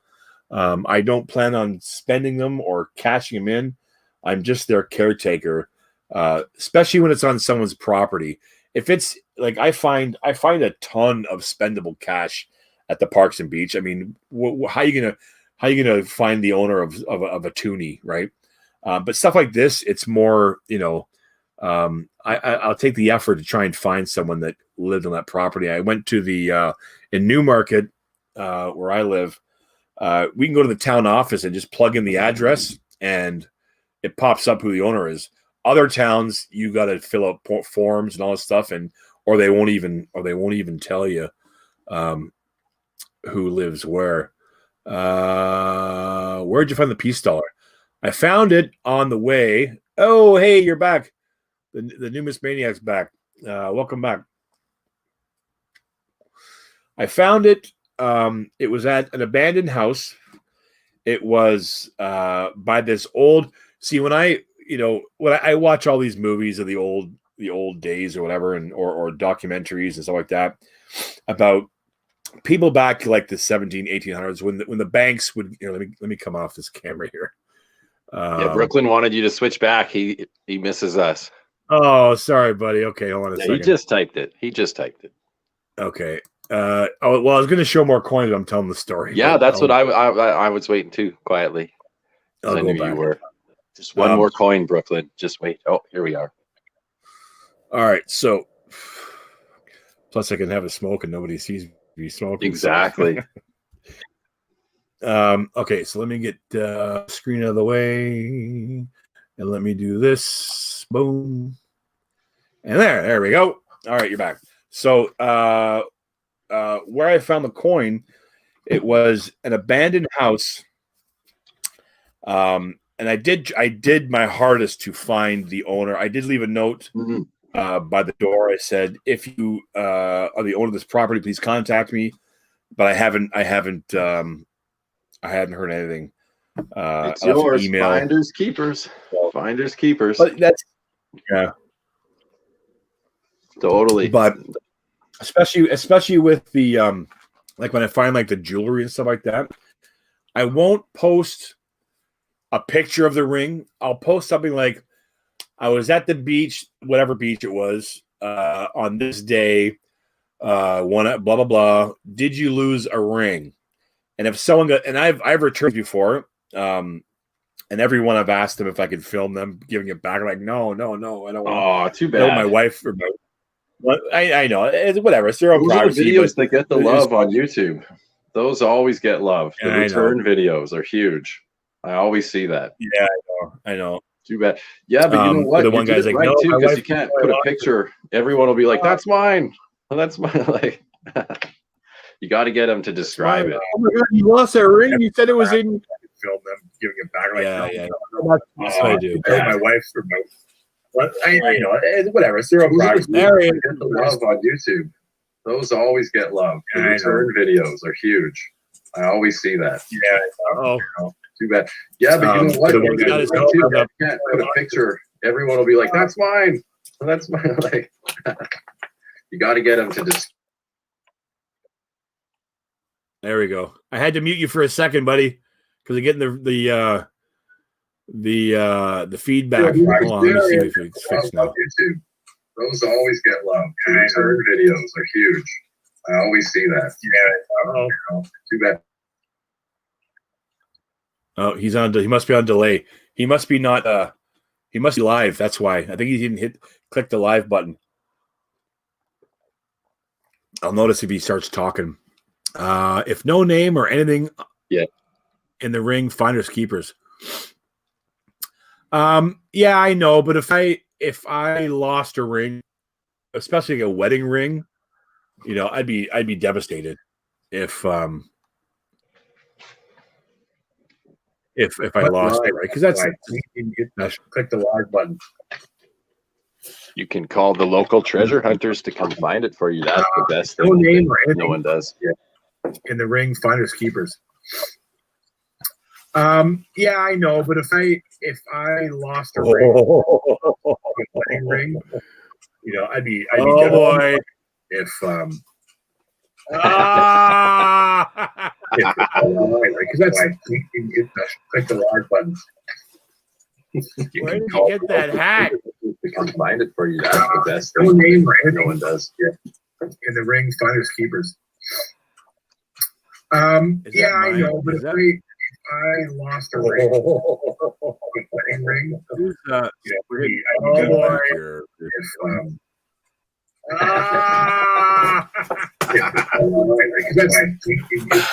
the live buttons. Are we good? Who's find it for you. That's the best. There we go. In the ring, finders keepers. Yeah, I know, but if I lost a ring. Is that Noose Maniac? I think it's his. We're getting feedback off of him because I muted his mic. And he has to mute his YouTube and only listen to his hold on a second. It happens. Yeah. Hold on. Mute your YouTube. Mute your YouTube. And listen to the StreamYard.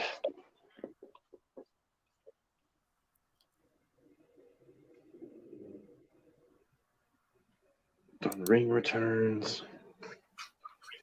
How's that? There we go. Bingo. Just had to figure it out. Yeah. It always happens. Yeah, it's the YouTube. Yeah, that happened to Frank with us yesterday, and he was even having trouble getting it stopped. Well, now it's nice and quiet. It's beautiful. Crackling fire. Although CJ's holding really still. He is. He's trying to psych us out, thinking that he's frozen. I think so. He's doing. I've done that too, but my kids noticed the fire was moving behind me, so I couldn't do it. Oh, that's a good tip. Yeah, exactly. The fire's moving. I actually think I think CJ is frozen. But if they're not,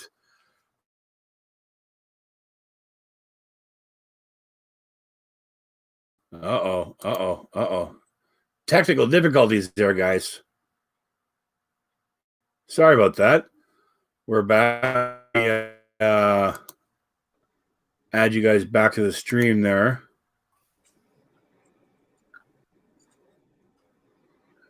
So I tell you guys, I got my first metal detector given to me. Oh, given to you. I thought you were the first one. Having one of those pin dealies wasn't enough to help out, so they took pity on me and bought me I think it's an entry level one, but at least it's something. It's handy to have a handheld pin pointer for sure. Yeah, I've got that, but now I got a metal detector. I probably won't go more than a couple inches through the ground, but at least I got something. Oh yeah, some of those entry level ones still do pretty darn good. Yeah, actually, I get your advice. I know nothing about it. I haven't even taken it out of the box. What kind did you get? I have to look. Well, we can tell him what he's got. I have a I am simplex all the way right now. I'm simple. I'm very happy with the simplex. And it's like the name says, right, CJ? You were able to pick it up and go, right? Like it wasn't a headache for you. Oh, you got Bounty Hunter. That's a great machine to start Tracker with. 4. Everyone says Tracker 4. You get 3 tones. You get the high, mid, and the low, and it tells you depth and stuff. That's an awesome. Pretty good for an entry level, eh? It is. That Tripwire. I mentioned him once already before, but Tripwire from Straight Up Metal Detecting will swear by that as the best beginner machine. Yeah. Good. I'm gonna have fun with it come the thaw. Yeah, and then once you feel like you're starting to surpass it, then you can start thinking about a Simplex or a Nox or a Garrett, But to start, Bounty Hunter, for sure. Yeah. No, that's nice. That was an awesome present. Simplex.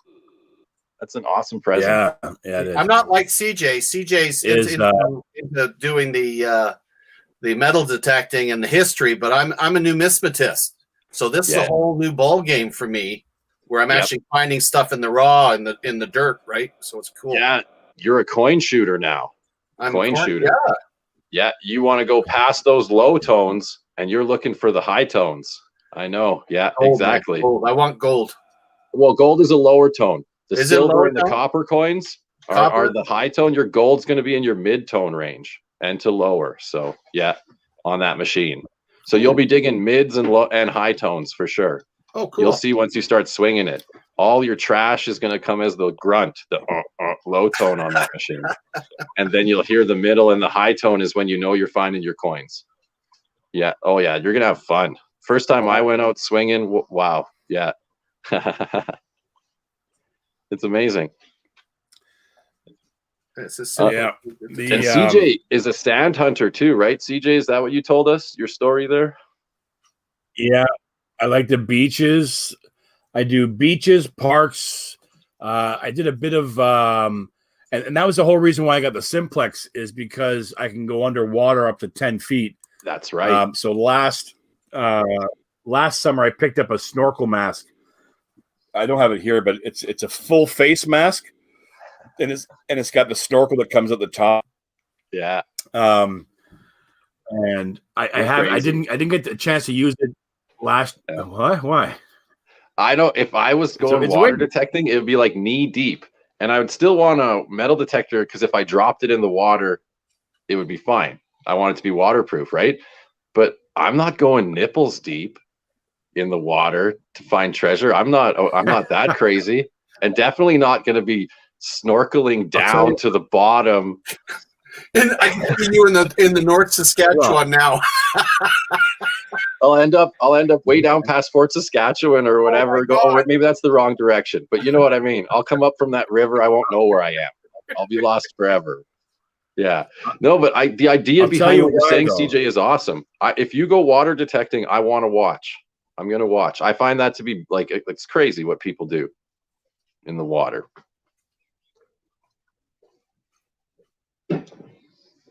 Oh, he's pretending he's a statue again. There he is. Next summer. I don't know what's going on. There we go. I don't know. Yeah, start over. Maybe my next son's summer. playing games upstairs, but I'm hard. Yeah, so next summer, the whole thing with COVID and just getting out to the beach because they're limiting the people that can go.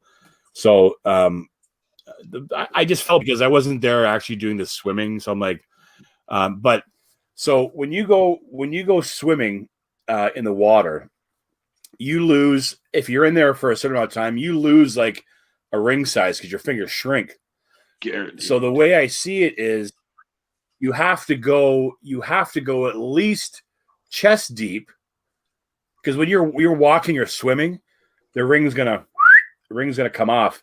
So that's where you got to go. That's where you're gonna find the ring. That's where you're gonna find all the rings. And in the States they do, like I watch what's that guy, DLL something, I forget the guy's name. Dali MD. MYD or whatever it is. Dali MYD. Yeah, he's scuba diving though. He's got tanks on. Well, yeah, but the same thing, like fun stuff in the cracks where they're going down rivers where they do tubing and stuff like that, and they find cell phones and glasses and rings and jewelry and just tons of stuff, which is cool. But so when I do the beaches, I want to spend, basically when I go out, I'll go out the crack of dawn, sun's coming up, and you'll see on a lot of my videos when I do the beach hunt, I'll show, when the sun's starting to come up, I'll take a picture and show it. But so in the summertime, right around, it'll be 5:30, maybe a little bit earlier, depending on the time of the year. When it hits about 10 o'clock, I'm dying. I'm sweating bullets. So that's the point where I'm going to go hop in the water, go to my car, switch into my, my different shoes, and then go into the water, because then I'll just cool off anyways, right? So it's and then just kind of go around. But I'm still at the point, like when I'm in park and stuff, I don't care. But I'm at the point right now still where, I think about what other people are thinking. Like, I know I shouldn't. I don't care generally, but if you pop out of the water, the snorkel on the metal detector, people might be thinking you're like trying to watch them underwater or something. I don't know. That's how I think, right? And I got a camera and everything too. It's like, what is this guy doing? I think the metal detector shields you from the pervert aspect. I think it's more likely if you have. There's the guys that do it with they just go for the river treasure and they don't have a metal detector with them, and those guys could be considered to be the what? Yeah, but anyway, metal detector, that you get away with the crazy card almost. They just leave you alone in the park. Being out in Alberta, so it's a whole different story. I mean, if I was in CJ's position, to be able to go to places like around the area around Grand Bend and Kettle Point and all the lovely beaches you got there, man, oh man, we don't have that. I mean, what do we got? Wadman Lake and Lac St. They're all muddy, and they're all muddy. Yeah. So anything you lose is down 2 feet in the mud. Yeah. Right. It's not the same as having bedrock. And that's the other thing. The rivers here are the same way. They're muckier. Oh yeah. You don't have the bedrock rivers you have like on DF Digger and places like that. Madison, Maine, those guys go to, where things are in the cracks of the bedrock still. Not here. And coming up with toilet paper wrapped all over your bloody freaking metal detector would suck. Yeah. That's the one thing, like we have in one beach that I went to, Wasaga Beach. It's the largest freshwater beach in Canada, I think. I'm not sure it's Canada or the world. I'm not sure. I know it's Canada. I went up there once, and that's where I found a 2 gold bracelets, a silver ring, and just a ton of coins, like spendable money, like toonies, loonies, nickels, abs, quarters. But the problem was, at the time when I went, half the beach was on lockdown. So I can't remember if it was the provincial, the municipal part was blocked off and the provincial was open, or vice versa. But and also the water was super high this year for some reason. Like literally, like there was like maybe 20 or 30 feet of beach was gone. It was there was a ton of precipitation here in Alberta. All of our stuff was deeper than usual too, lakes and the rivers. My where my cottage is, it was I couldn't believe this year when I went up there for the first time this year. I couldn't believe that how much of the beach was actually missing. It was almost scary. It was almost scary how much it was missing. And I took a bunch of pictures, and it was like literally like 30, 40 feet of beach was underwater. But I just metal detected in the water. But because it was kind of the first time of the season, it was still kind of spring. And so it was, I mean, there's metal detectors. That's how I started metal detecting. Was I saw a guy on that beach when I was a kid, metal detecting, and that's what kind of got me into it. But it's there was a lot of metal detectors up in that area. Sorry, someone just sent me a message. I'm looking down at my phone. I apologize. But, no, it's, you know what? It's you know, I haven't been back since, just to see what, you know, how far the water has gone back out. But I wanted to go out like the end of the year kind of thing, just to try and maybe do one more sweep of the beach. But yeah, it's so much. It's a huge there too. But yeah, Grand Bend. I wanted to get out there. You mentioned Grand Bend. Was that what you said? Grand Bend? Yeah, Grand Bend, Kettle Point. Yeah. That's a good beach to go to. I did do a provincial park that came up horrible. I found a little bit of money, but nothing really. I found more shotgun shells than money on the beach. It's weird in a provincial park, but I don't know. Right. I see metal detecting war relics is saying that he's going to be metal detecting in the area around the Battle of the Bulge area. Curious to see what he comes up with. I know they've in the past come up with quite a bit of stuff. Wow, that's crazy. Yeah,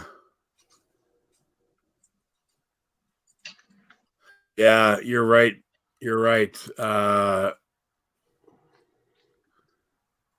Let me just pop that up on the. You know what I think it is? I think when I pop these up, when everything goes all wonky. But people can be so ignorant to metal detectors. I do have a video about a jogger that called me. What did he call me? I forget exactly what it was, but it wasn't very nice. And I said, "Excuse me, you talking to me?" Yeah. Oh, I think he called me a scumbag piece of SH. I mean, just as he was jogging by, he goes, scumbag piece of. And I said, "Sorry, you talking to me?" And I explained to him, and I showed him all the garbage and nails and screws and stuff on playground. I do playgrounds too, because that's where the people go, man. People go there. They drop money, they drop rings and everything there. So, you know, I just explained to him. I said, "Yeah, you know, I'm digging for whatever, find stuff, but I'm also cleaning up the park." And that's what a lot of people don't understand is that, you know, we throw out all the garbage. And that was Oh gosh. I was going to pop it up, but every time I pop up a comment, it gets all messed up. Dan said he was accused of planting bombs and got the cops called to me and my daughter. LOL. Nothing like. Actually, Anthony, when I said his lawn, I meant like sarcastically, like it wasn't his lawn. So I'm sorry, just chat confusion there. I guess I wasn't typing detailed enough. Anyway, from the chat. But yeah, like someone's going to tell you that park, you're like wrecking their grass, like the park belongs to them. That park belongs to everybody. Yeah. The most I said right there, I had kids, they were genuinely mad at me because I was taking the coins out of the sand. You know, like that's the park's treasure, mister. Leave it alone, right? Yeah. You get the house, dog. Yeah, sorry for interrupting. Trying to find it. No. Not at all. Not at all. That's why I enjoy having people on, because you don't have to listen to me talk all the time, right? So people get sick of me talking. Let me just going to give me 2 seconds there. I just got to reply to this. I apologize, everybody. Give me 2 seconds there. 2 seconds. Post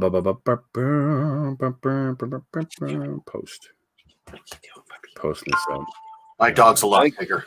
I think sometimes you get ignorant comments from other people because it's like a jealousy thing. Like they're like, oh, if I was out there, that would be my coin that you just found, right? Like, so they feel like it's their park. Like Anthony was saying, like, get off my turf. If I had a metal detector, I'd be swinging here, you know? Like, I think there's a lot of that. That's why some people get grumpy. I don't know. For me, I've actually got more positive comments than negative. Yeah, me too. When I'm out in the park swinging here in town, I have like nice people asking me if I found anything. You know? Yeah. Oh, any luck? What, any good luck? Any good finds? And yep. Yeah, you even deal with the what's the best thing you ever found question. You know? Yeah. A quarter. Dan says he got told it's not moral for taking money out of the ground. Well, we're not going to fountains and taking the money out of the fountains.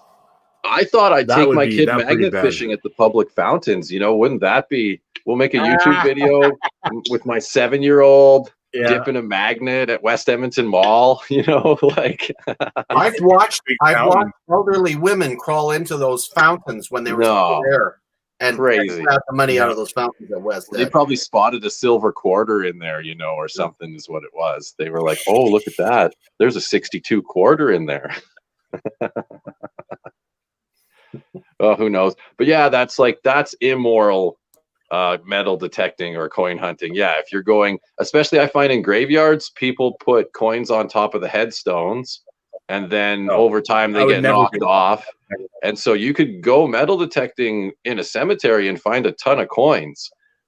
But should you go metal detecting in a cemetery for those coins that are put there as exactly. Yes, especially in the military ones where I would call you coins have a specific meaning.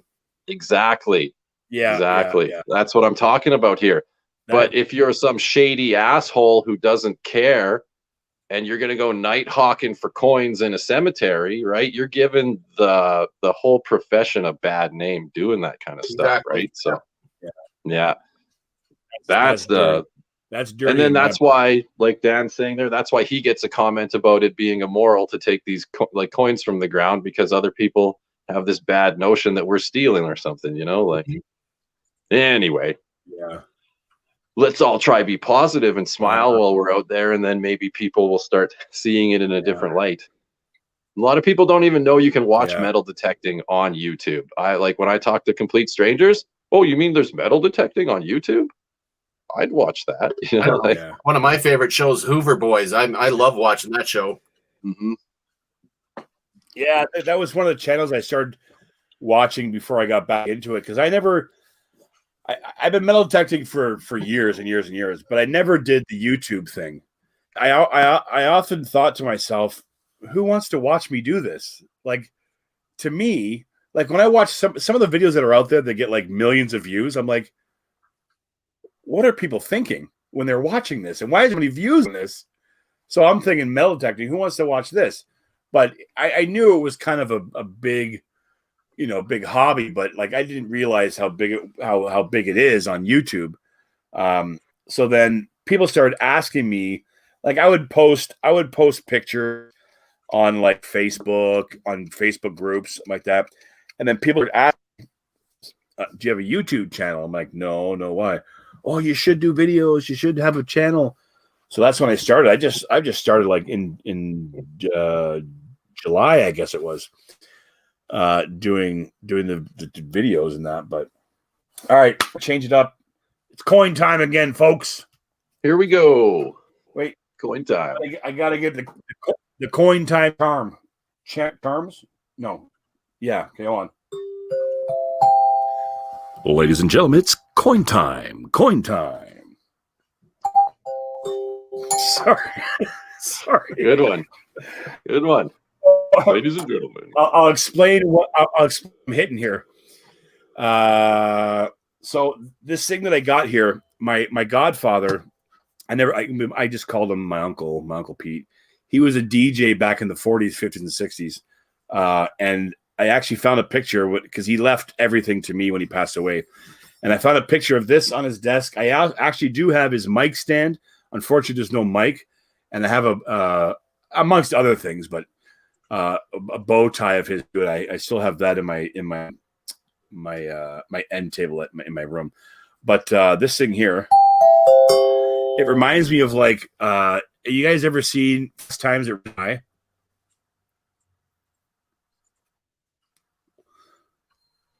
Ambient girl in the house. Can you guys hear me? Yes, we can. You went quiet for a second. Okay. Oh, okay. Have you? I was going to say I asked a question and no one answered. I'm like, okay, I guess somebody saw it. So at Fast Times at Ridgemont High, do you remember that movie? Has you guys seen it? Okay, so I think it was that movie, but there was a part in the movie where in the office they do this for the announcements. So this is what I found in one of the boxes was a little xylophone kind of thing, or that's what it's called, right? Xylophone? Yeah. I guess it's called. It's metal. Right? It's a telephone. But this, or something. Xylophone? Yeah, maybe you're right. It's called xylophone. But he was behind the desk in his when he was doing the DJ thing, and I thought that was pretty cool, but I think I'll never get rid of. Okay, so I'm gonna switch cameras. We're gonna switch it up and do some coins. I guess we're gonna fly across the water to the UK, where my family is from. I was doing a family tree thing, and I came across a picture. I don't have it, but I came across a picture of the boat, the actual boat my family came over from the UK over to Canada. It wasn't a picture of them on the boat, but it was a picture of the boat, and I thought that was really cool. So I'm going to show some coins that I got from the UK, and I hope you guys enjoy. So let me just do this right here. Let me pop it into a solo layout. And again, this stream is brought to you by StreamYard. StreamYard is amazing. Like they don't sponsor me in any way whatsoever, but StreamYard is super cool. So give me a second here. Bear with me. I'm going to change the camera. So you guys, hey, Nick West, I'll be right with you, my friend. Oh, you know what? I'm going to add him just so we can hear the so I can hear him talking. How you doing, Nick? Fine, thanks. How are you? Where are you? There you are. Hi, I'm well. How you doing? It's perfect time. Yeah. Where are you from there, Nick? Hi, Nick. Tell everyone where you're from. I'm from England, but I live in Spain at the moment until February. Awesome. When I'm moving back home. Lucky you. So I was just saying that my family are from the UK. They're from London, England, and Belfast, Ireland. So I was going to show some coins from over that way. I'm just going to switch the camera here. I'll still be able to hear you guys, but I won't be able to see you on the main screen there. So let me just... Yeah, Joe's in the chat. Let's see if we can get Joe Copperhead up here too. I bet he wants to come chat. Joe Copperhead. He was the last one that was in that stream last night. That I'll show that one coin that I was talking about to Joe. Where did I put it? So at least Joe. Oh, here it is. So I'll show this. There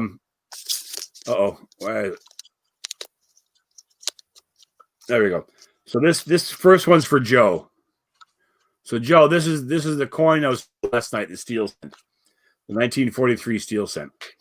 So these coins I found, a lot of them I won on some channels, and I am so sorry to those people that sent them, because I want to mention their name, but I feel like a heel because I can't find my list.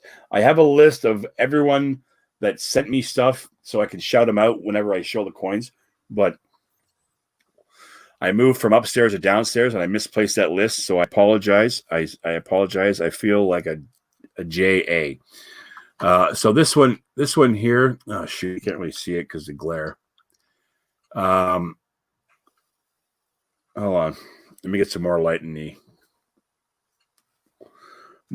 on these coins here so I can see them better, so I'll read it first. So this one here, this first one is a 1 penny, a 1917 1 penny. Does that help any? No.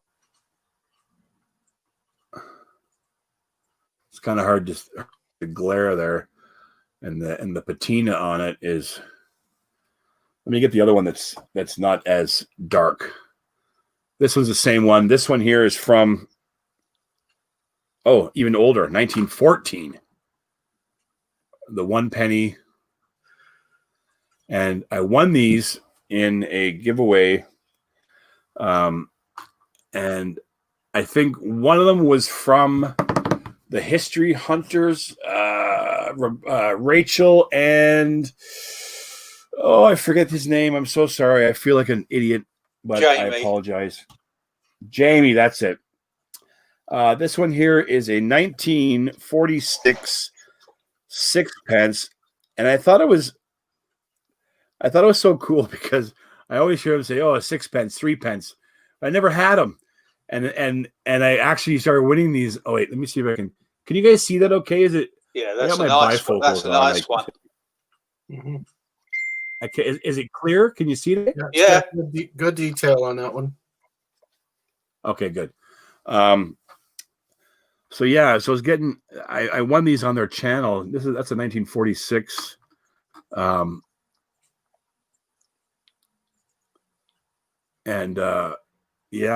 it's super, super cool. This one here is a 1960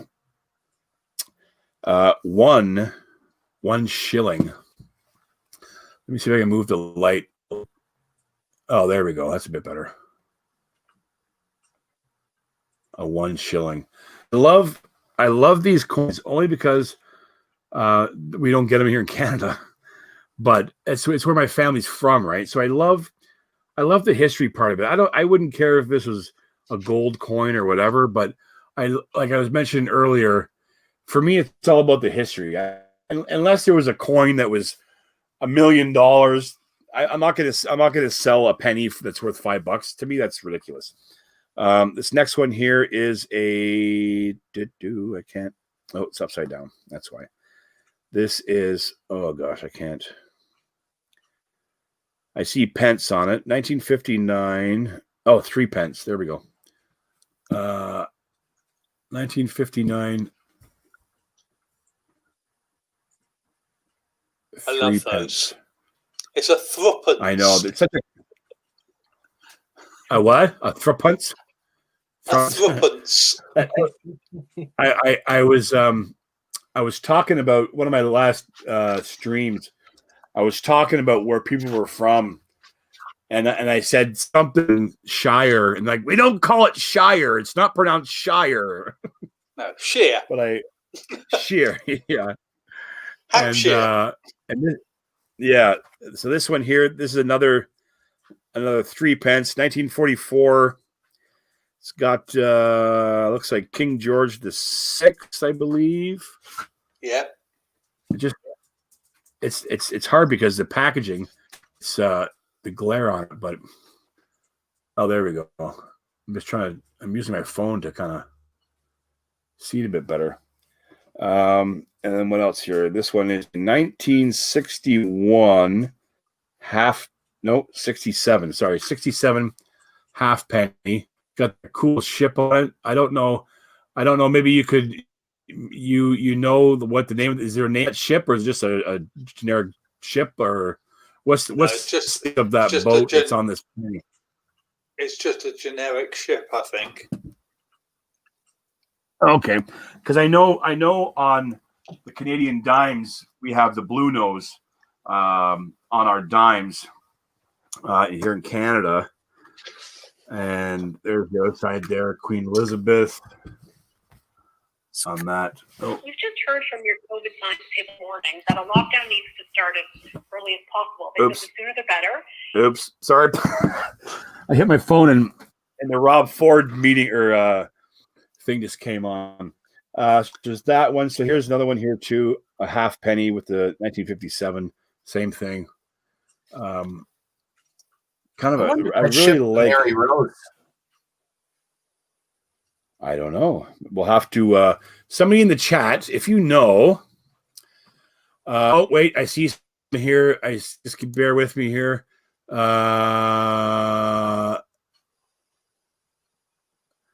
Yeah.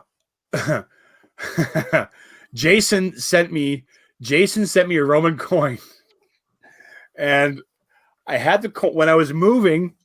I feel like an I'm not going to say it, but the A word. I dropped it. It's in my house. It's in my house. It hit my shoe and rolled under my. It rolled under my couch. It hit my shoe and rolled under my couch. So I just have to move the couch. But I had so much stuff in there. Because I have a hernia. I can't lift up the couch. It hurts too much. So the good man Jason, the Dark Knight detector, sent me a Roman coin. Oh, Ambient Girl's here. Sorry, I haven't been watching the chat. I missed your show, Dark. Okay, so he sent me a Roman coin, which was super super cool, and I totally appreciate it. But I am going to find it because now that I have more stuff out of the room from my upstairs kind of makeshift studios down the basement, I can get my son. He's like 6'4", and I'll tell him to lift the couch up with one arm, and he'll find it. But this last coin, and I will show it on my next one, Jason. I apologize, but I didn't lose it. I do have it. It's in the house. I just got to get it from. It rolled to like the back of the couch and underneath. This one here is my oldest shilling, but this is a 1928 1 shilling, and it has George. Looks like George V. Super cool mustache on him, that's for sure. And this one I got. Oh wait, I think I have. Yes, I do. I won this from. Bear with me. I will. And I'll show you these. I'll show you these to you guys when I get to change the camera. Oh, where is it? Where is it? I know I have it here somewhere. Oh man, I can't find it. It's in my box. I keep every card. I keep every letter that I get from you guys. But I won it. Okay, it's in here somewhere. Give me 2 seconds. Now I'm on a mission now. I got to shout this guy out for sending me that coin. It's a super cool coin. I'm just going to go through my letters here. I know what it looks like. Oh, is this it? Yes, this is it. So this was from Mike and Sean from the metal detecting channel. They sent me this coin. I won it on their channel, and it's super cool because it's one of my. I think it's my second. Well, I have 2 coins from 1922, So this is my second oldest coin that I have, and it's a shilling, so that's really, really cool. So let me take this off, and let's go back to see everyone's beautiful face, except for mine, I guess. But let's see here. Okay, let me change mics or change the cameras here. All right. So I am going to switch it here. Here we go, full HD, and we think we're back in 5, 4, 3, 2, 1. Come on, there we go. And I will put everyone back on. Let me shut this light off. There we go. There we go. There we go. Awesome, awesome, awesome. So Jaden, please, I do still have it. It just rolled under the couch upstairs. And I'm gonna I'm on a mission now. When I finish this, I'm gonna go look for it and get my son to help me. And speaking of my son, even though we're on the Christmas break, he did a if he's watching upstairs, if he is, he's a super Christmas break, and he's learning. He is 17 years old. He'll be turning 18 in May.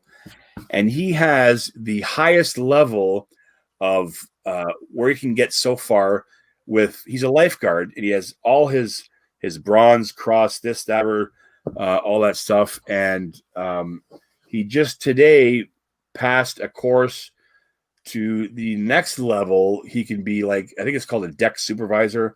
And then after that, it's like there's one more like in the management level of it. But I'm super proud of him, and I love him so much. He's such a smart kid. But I can still take him down though. So if you are watching, don't mess with me, man. I can still put you over my knee and give you a little whack every once in a while. So, anyways, so yeah, that's it. I'm gonna go head over to the chat for a second here. I've been neglecting the chat. I apologize. Can I ask a question? I noticed that Joe is here. Of course, yes, of course. Ask away. How long have you been detecting? I have been detecting. I got my detector. Pardon me? Everyone on here. How long have you been detecting? Oh. Okay. So I started detecting. I got my first one when I was about 10 years old. I was on the beach at my cottage, and I saw a guy walking, swinging this thing, and I'm like, what is this guy doing? Like, I had no clue what he was doing. So back in those days, you just walk up to a stranger. Hey, what are you doing? Now it's like, get away from that stranger. Stranger danger. Yeah. Don't talk to strangers. So he showed me. Yeah. He showed me. He goes, see these rings he was wearing?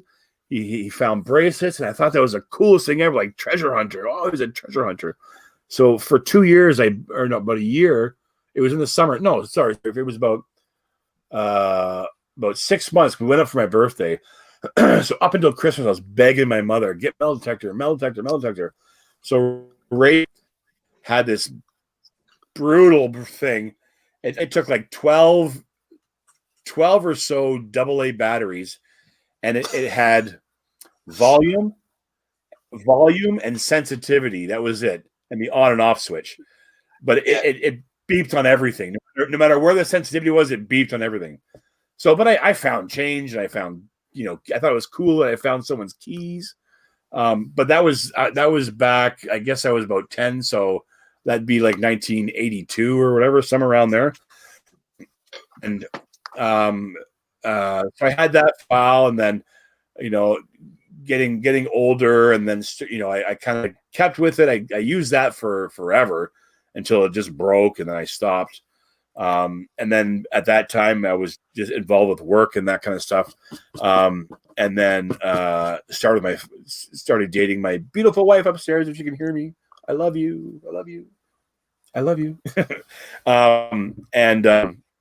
So I started getting back into it. I picked up a bounty hunter from the pawn shop, and started using that. But only the last since July is when I picked up the Simplex, but it was totally different because it was all digital, and it had the screens, the numbers, and that was a digital screen. So it's kind of like I was starting new. But the other reason why I got the Simplex is, one, it was cheap, and I'm not rich, so I'm not going to spend money like Mr. Joe Copperhead. He's got like 4 or 5 detectors. I can't afford that. But I've been using the Simplex for the past, I guess, since July, and I love it, and it works for me. I'm finding stuff, and it goes underwater too. Next summer, I'm going to be doing a lot more underwater. Because, like I said earlier, I picked up one of those full face screen snorkel things, face mask, and it's going to do a lot more. And I picked up. I don't have it with me. It's packed away. Oh, here it is. But I picked up it's not a GoPro, because those cost like $800, I think, but it's like a knockoff one. So I got the waterproof case. So I'll be using that underwater and doing some stuff underwater. And that's my story. And we will pass it. We'll go down to Nick, I guess. Nick. I asked a question. Okay, fine. Let's go this way. Let's go this way to Marlon, and he'll tell us his story. The floor is yours, my friend.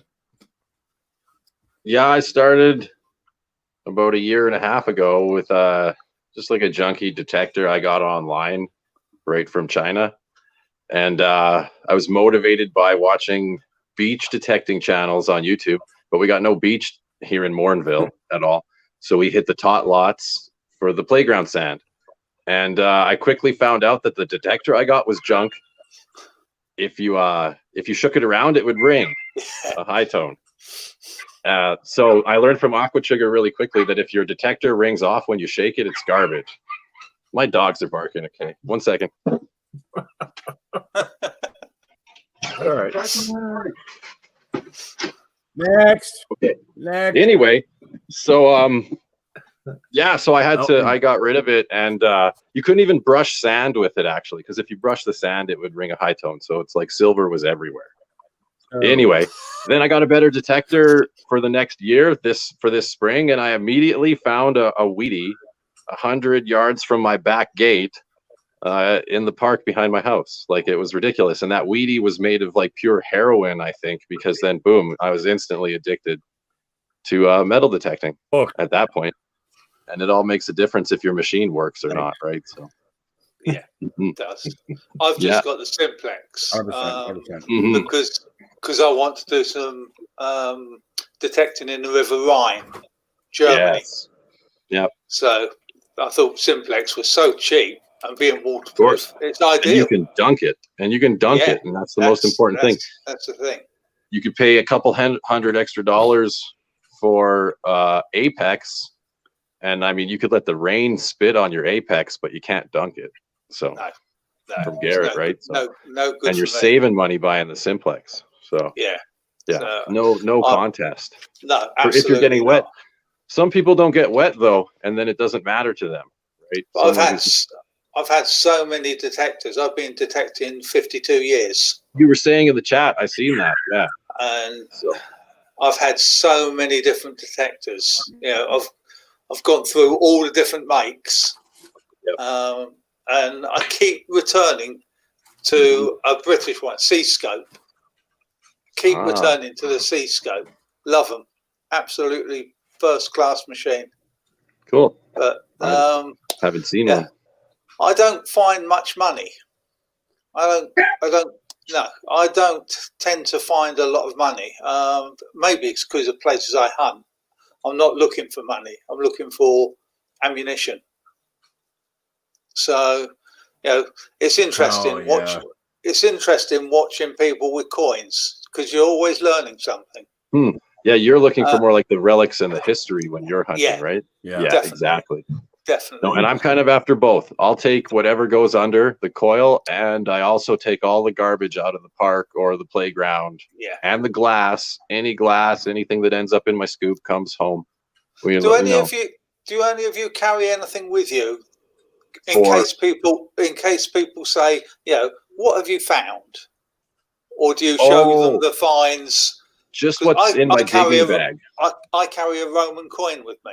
See, that's smart. I never thought of that. I should carry my silver dime that I found, Canadian silver dime this year, with me next year, so I can be like, hey, I did find a silver dime last year. I've got 3 people into detecting just by showing them a Roman coin. Hey, that's making challengers. No more. Wow. Yeah. That's less stuff for you to find. No, it's good. You gotta get everyone out there. That's why I've got my kid in with me, and she's 7, and her arm is finally strong enough to like swing that machine back and forth for more than a few minutes. Don't know if the light's any good. Where do we go? Oh, hurry up a bit. Let's see. Over. It's a Roman. Oh. Yeah. Oh, wait. That is so cool. And on the reverse, you got. Hang on. This is ridiculous. Huh. And that is it's the Emperor Proteus, and it was 276 AD to 282 AD. Wow. I carry that with me just to show people, and they, you just get normal walkers, and they see a Roman coin like that that's nearly 2,000 years old, and they're going, yeah, they just can't believe they're holding something that old. Exactly. 2,000. Yeah. I don't know about for where I live, for there being. I probably wouldn't find a 2,000-year-old coin in the dirt, would you? There. I'm in Edmonton. I have all these Roman coins. Lovely. Yeah. What? But they didn't. Did they come out of your backyard? I doubt it.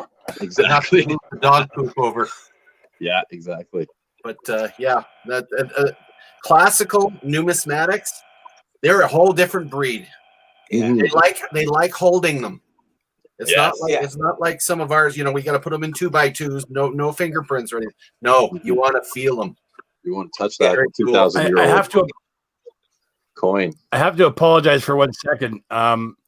Numismaniac, what's your name? Do you want to say your name or no? Oh, Patrick. Just good to meet you, Patrick. Patrick. Hi, Patrick. Pleasure. Yes, Pleasure. I'm so sorry. Patrick, I already have Marlon on. If you guys can see in the back here, I have all my subscribers here. So I'm going to add Patrick and add Nick to my map of don't put. I'm in Spain at the moment, but I'm going back to the UK in 4 weeks. Yeah, I'm going to put you on the UK there. Yeah, I've had more than enough of Spain. I actually need a separate map because it's getting too full here. So there's Nick right there. We used to do that in the days of ham radio. Anyway. Yeah. Little pins on the thing. I used to have a CB way back in the day. And where Patrick, Edmonton? Yeah, I'm just south. I'm just south of our wonderful body that's sitting up there in Morinville. But you know what? I've only been detecting hardcore for the last 5 years, and I was not into doing any metal detecting at all until last summer. But I started off as an exonumist where I collected challenge coins and military themed items, and I'm still very big on that. I do displays. In fact, I do it for Remembrance Day with the Legion. But I slowly but surely moved over to really getting into learning more about being a numismatist and hardcore Canadian coins at first, now U.S. But and I've got a lot of course mint stuff. But what really got me was I got the bug big time. Stacking the whole 9 yards. But when my buddy Bill came over and approached me last summer, he goes, "I got this metal detector and I need some help." So would you mind coming over? I'm just going to do my backyard. And I said, okay, I'll help you with the backyard. And so he gave me a pinpointer and a little spade and whatnot, and went in his backyard. And in a course of an afternoon, this is no word of a lie, this is what we found in his backyard. Wow. Holy moly. Oh, yes. I remember you sent me that picture. And I got the bug. I said, you know what? I like this. So now that, and he's the one that went out and bought me the metal detector. He says, there you go. So start you off. So I've been a helper, but this is coming up when the next thaw, whenever that happens, back in June or July, when it thaws out here.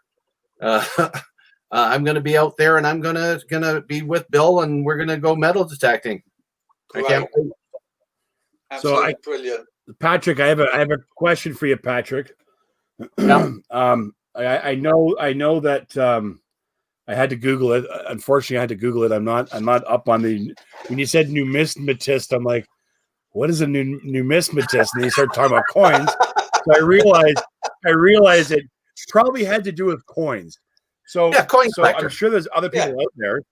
Can you explain what a numismatist is and educate me and anyone else that in a nutshell, a coin collector is someone that will throw all their coins into a jar and start piling them up and hoarding them, whatever. But a numismatist documents, files, puts them in albums or have them slabbed or whatever, and actually works towards making a proper well-documented collection.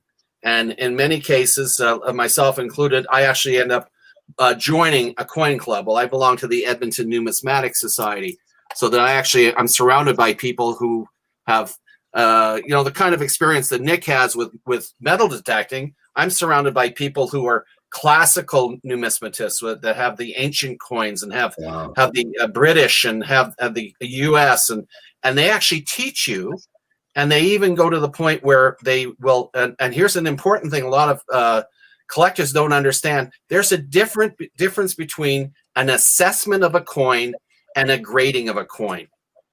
An assessment is done by preferably a number of people who have got the skills behind them, the skill set, to get an estimate of what a grade will be on a coin, but it's not a professionally graded coin. And when I'm talking professional, I'm talking upper tier grading companies. Canada, we have ICCS, we have in the States PCGS and NGC. Those are upper tier. They got a lot of fly-by-night outfits. Avoid them. But this is what a numismatist does: is we take it to the next level as far as coin collecting goes, and then of course you've got. Go ahead. No, is it strictly coins or is it bills as well, or is bills totally separate? Absolutely, but again, that's a side. The beauty about getting into this hobby is that you can go into different directions. And some people are strictly into the fiat currency, and others are into the modern coinage. Some of them are into the mint stuff, or a combination of all of them, which is me. I've got fiat currency and all kinds of stuff. Not really expensive stuff, but I mean, it's something you build up over the years, and slowly but surely you get rid of the fillers, and then you get the nicer stuff, and then you sell off the stuff that you're getting rid of, and you build up your collection that way. So you ask anybody that's been around for 40 or 50 years, that's how they got the most beautiful coins, is they worked their way towards that. It didn't happen overnight. That is so now it's so anyone that, like myself, that what makes you a numismatist rather than a coin collector? Now you're saying that documenting and grading and all that stuff, or if I collect coins.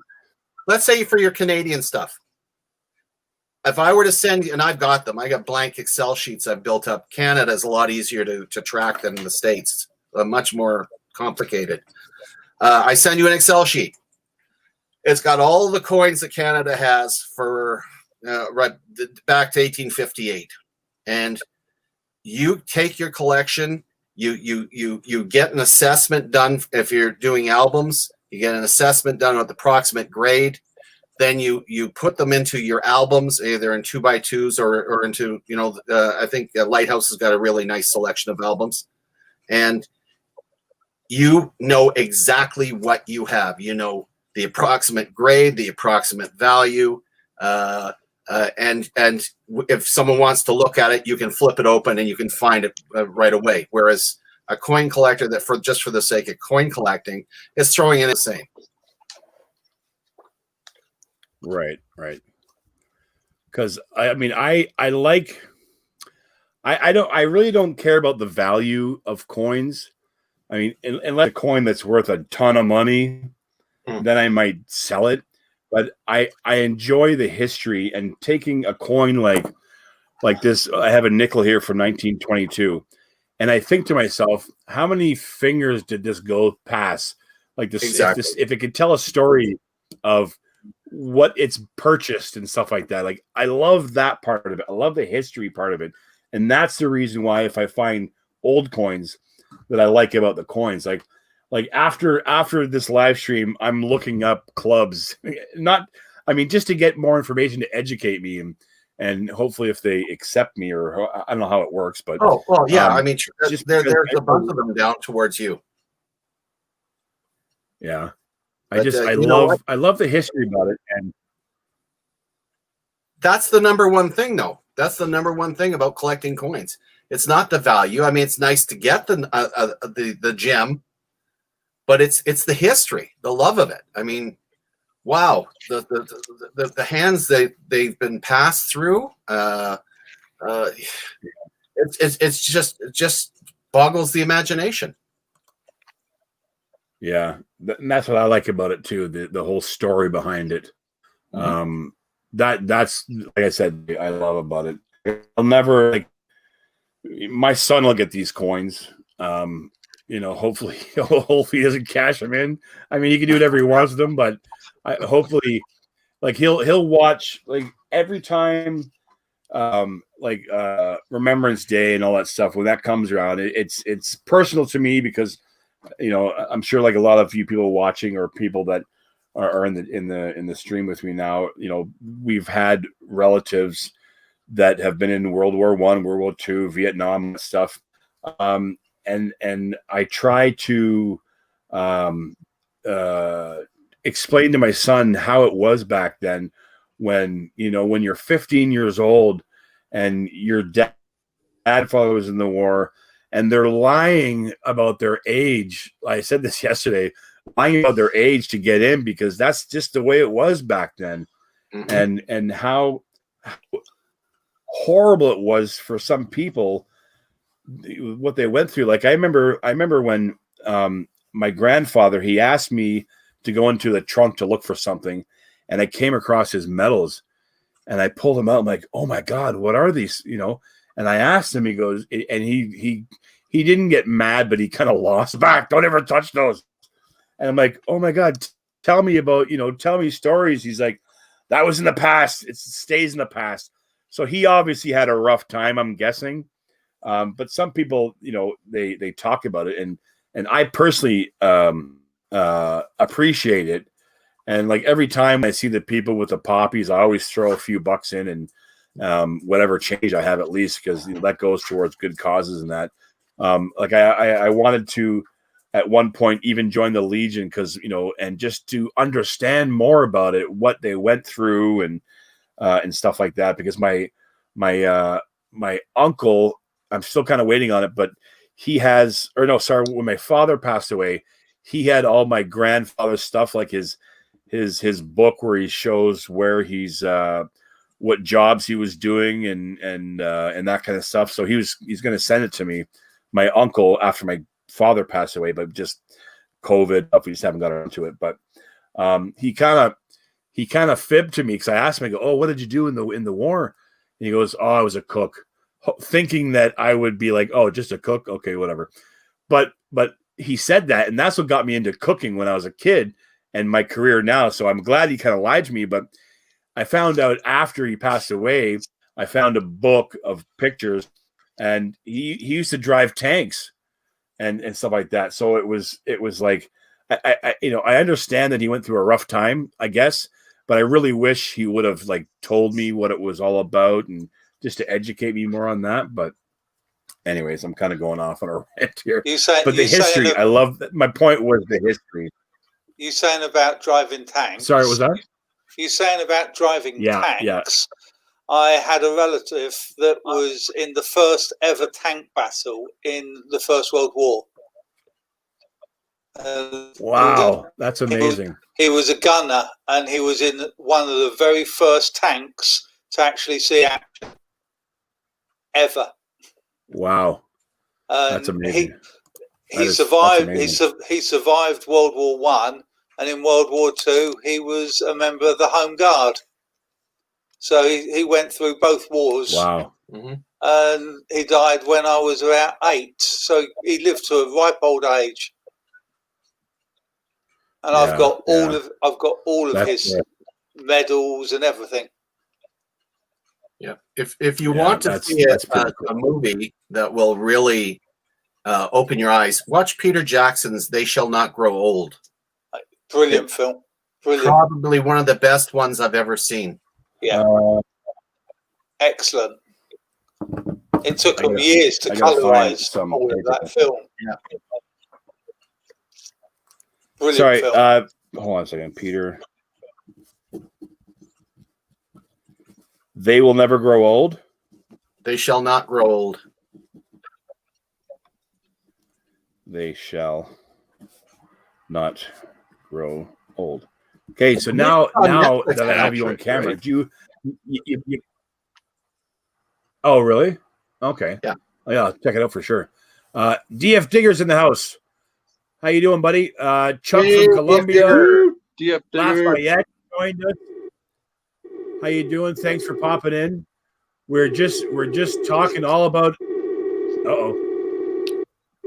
Uh-oh. What's that noise? You guys hear that? Yeah. Nope. Not my end. Show our beautiful faces. Oh, that's okay. Rachel Nola's in the house. Thank you so much for popping by. I appreciate it. Yeah, we're just talking. We're talking coins. Patrick, the numismaniac, is educating me, and I appreciate that so much. I really do. About the whole coin world. And you pulled up some Roman coins. You have some coins you want to share with us while the camera is all on you? Oh my goodness! In your reach. Yep. Watch out, puppy. They're probably all over the place. I'd love to see some of your coins there. It's funny for you people that were that have just kind of joined us. Patrick, he threw on his Santa hat and he was talking to Marlon's daughter, saying, "Oh, how you doing?" Kind of like doing the old Santa Claus thing. But that was pretty cool. He's got the whole beard ready to go for Santa there. That's awesome. Okay, before I get back into the ancients, this is a really good example of some of the albums that you can set up. And this is where, if you are a numismatist, you start putting it together where they're halfway decent. You know, you can track them. And these are called raw coins, guys. So those of you, if they're not professionally graded, but they have had an assessment done, so I have an idea what the grades are, so that for insurance purposes, I've actually got coverage. So you can put it together. So were they in circulation or no? Some of them were. Others I managed to find that in rolls I've ordered. I buy and sell on eBay. So if I buy a roll from the mint or whatever, I'll break it down. I'll keep one or two for myself, and I'll sell the rest. And it covers the cost of my hobby. Question for you. You mentioned earlier about stacking. Please explain to me what stacking is. I keep seeing videos about coin stacker, this, that. What is a coin stacker? A stacker is someone that collects gold and silver for the sake of the apocalypse. Things are going wrong. Well, you got to understand. Okay. All right. Let's take a look at the current situation with the massive amounts of money the fiat currency that's being printed out right now to cover everything that's going on with COVID. Yeah. And as long as they keep printing and printing and printing and printing and printing, eventually we'll be like places like what's a good choice? Tanzania. I can't remember which one is. Zimbabwe.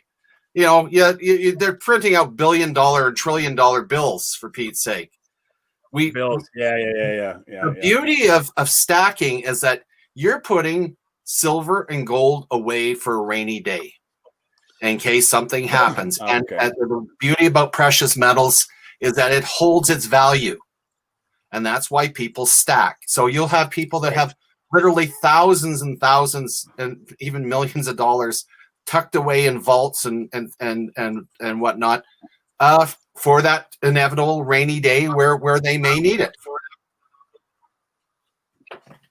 Yeah. So it's nice getting silver coins. So speaking of yes.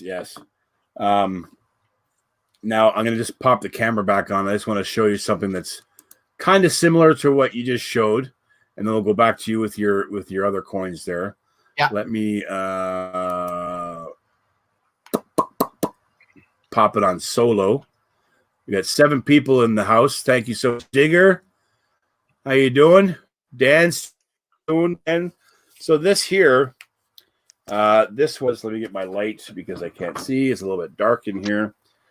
These coins were from, I'm sure if I just showed you, like, oh, that's 19 whatever, or 2000 whatever. These coins, where's the date? I guess it was Confederate collection. So I don't know. This is one here. I'm not going to pull up on the other camera, but I'll just pull up on this one. So it's the set of the quarters, January, February, the whole year. The coins from this is here. I got these. I forgot. These were from. I forget. I got it from. I bought it like. They sent it to me in the mail, but this was one of my first kind of like collecting kind of when I was started collecting coins. I got that. Is that all the months there? Yeah, I don't. Yeah. Yeah, I know that collection. Yeah. Hold on. Yeah, the Confederation, 125 years. So it's got every month, and then a different province. Yeah. There's 2, 4, 6, 8, 10, 12 coins in that little thing there. So that's my only real collecting of when I first started collecting. I actually bought the whole bunch there. Other stuff that I found detecting and stuff like that. The other one I was going to show you. Let me just pop here. One coin that I know. I don't know if you were in the chat when I showed this coin. Here it is. Here, I will switch the camera so you can see it better. And this one is a super special coin to me because it was given to me from him himself. Let me just who's coming here? Oh, thank you. Oh, sweet. Thanks. Thank you. Oh, sorry. And let me just switch cameras here. Bear with me for a second, guys. Marlon's eating. Marlon. Yeah, I muted it so you wouldn't have to hear me munching away. What you got? That's okay. I'm doing that in a second. My son made me bacon, so I'm gonna. Well, it's pass it's half past midnight here, so I'm going to be going in a Holy second. Moly! Yeah, I'm going to be going in a minute. So, all right, Nick. You all have a good Christmas. Pleasure meeting you, Nick. Merry Christmas. You too, Nick. I'll thank you so much for popping by. I'll come on again, and because over in Canada and America, you do these so much better than we do in England. These live streams. Thank you so much. Anyway, you're always welcome on the live stream. So when next time you come on, just put a little something in the chat and I'll bring you on. I love the history stuff that you bring, and that's why I love watching like your stuff over there, because it's a lot of history, and I love that part of it. But I'll let you go. Well, next time I come on, I'll talk to you about the Enigma machine that I found. You found the Enigma machine? Yeah. Whoa. I know, right? So, okay, let me just. Okay. Hey, Nick, thank you so much for coming. Good night, take folks. Care. I know. And happy Christmas. Take care, guys. Or Nick, Be thanks, safe. Nick. Take care, buddy. You too. Thank you.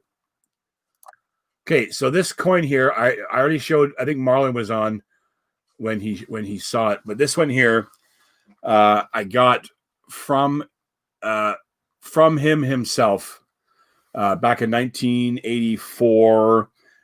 We were up on my cottage, and being a Catholic person in the family, we had to go visit because he was there. But I got this from him. Pope John Paul II.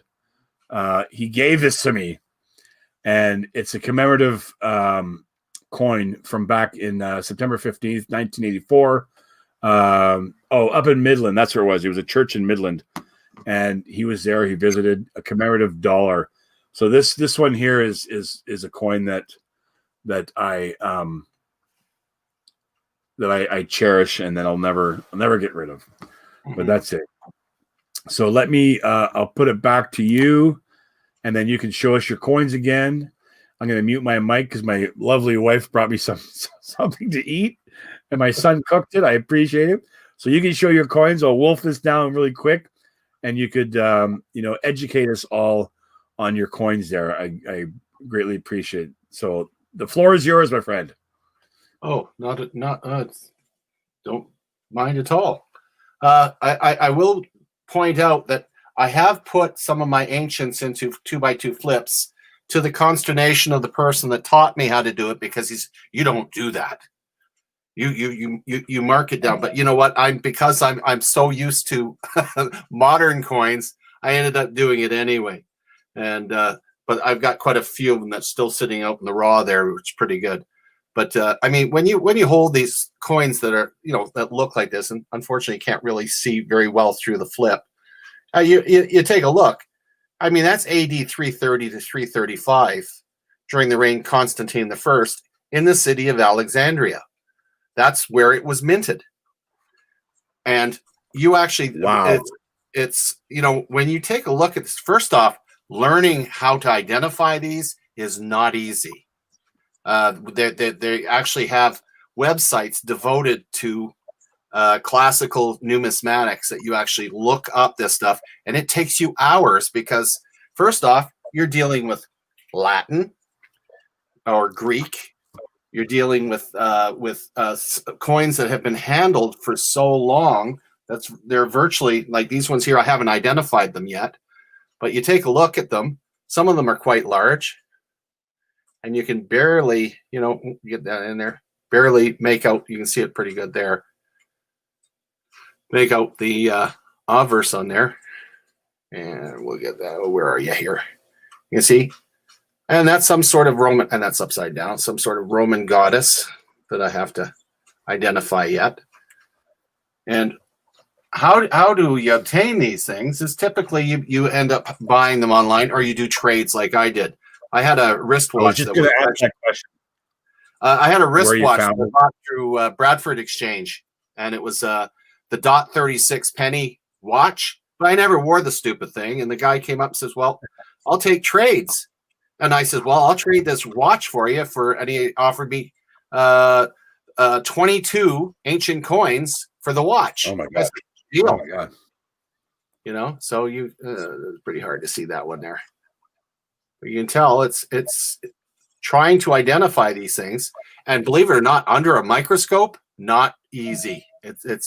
You have to actually use a flashlight and kind of angle it so that you can you can make out some of the things. My oldest one here, this one here was actually minted in Castilla, Iberia, which is Spain, between the 1st and 2nd century AD. Wow. That's really hard to see that one there, but where are you here? So one thing I learned about coins watching other people's channels is if you take the coin and you rub it on your nose, the oils from your nose help highlight the parts that are raised, and you can see it better. So I don't know if that's something that you guys for the ancients, yeah. I actually do rub when I'm like I got one right here. I got that one. Where are you here? Okay, you can barely make it out. And then I'll rub my fingers on there. Yeah, the oils from your fingers on there. But I won't do that on a modern one or anything that's but let's see if we can see that a little bit better now. You can see how much better that looks? Yeah. You can actually see it. And that's what you do with the ancients. So it's a whole different they're a whole different creature, those that collect ancient coins, because you're looking at some of them are in such bad shape that I'm actually going to give them away as Christmas presents. There you go.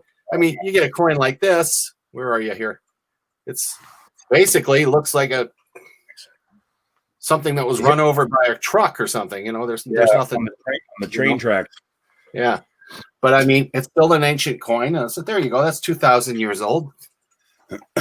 Wow, that is so cool, man.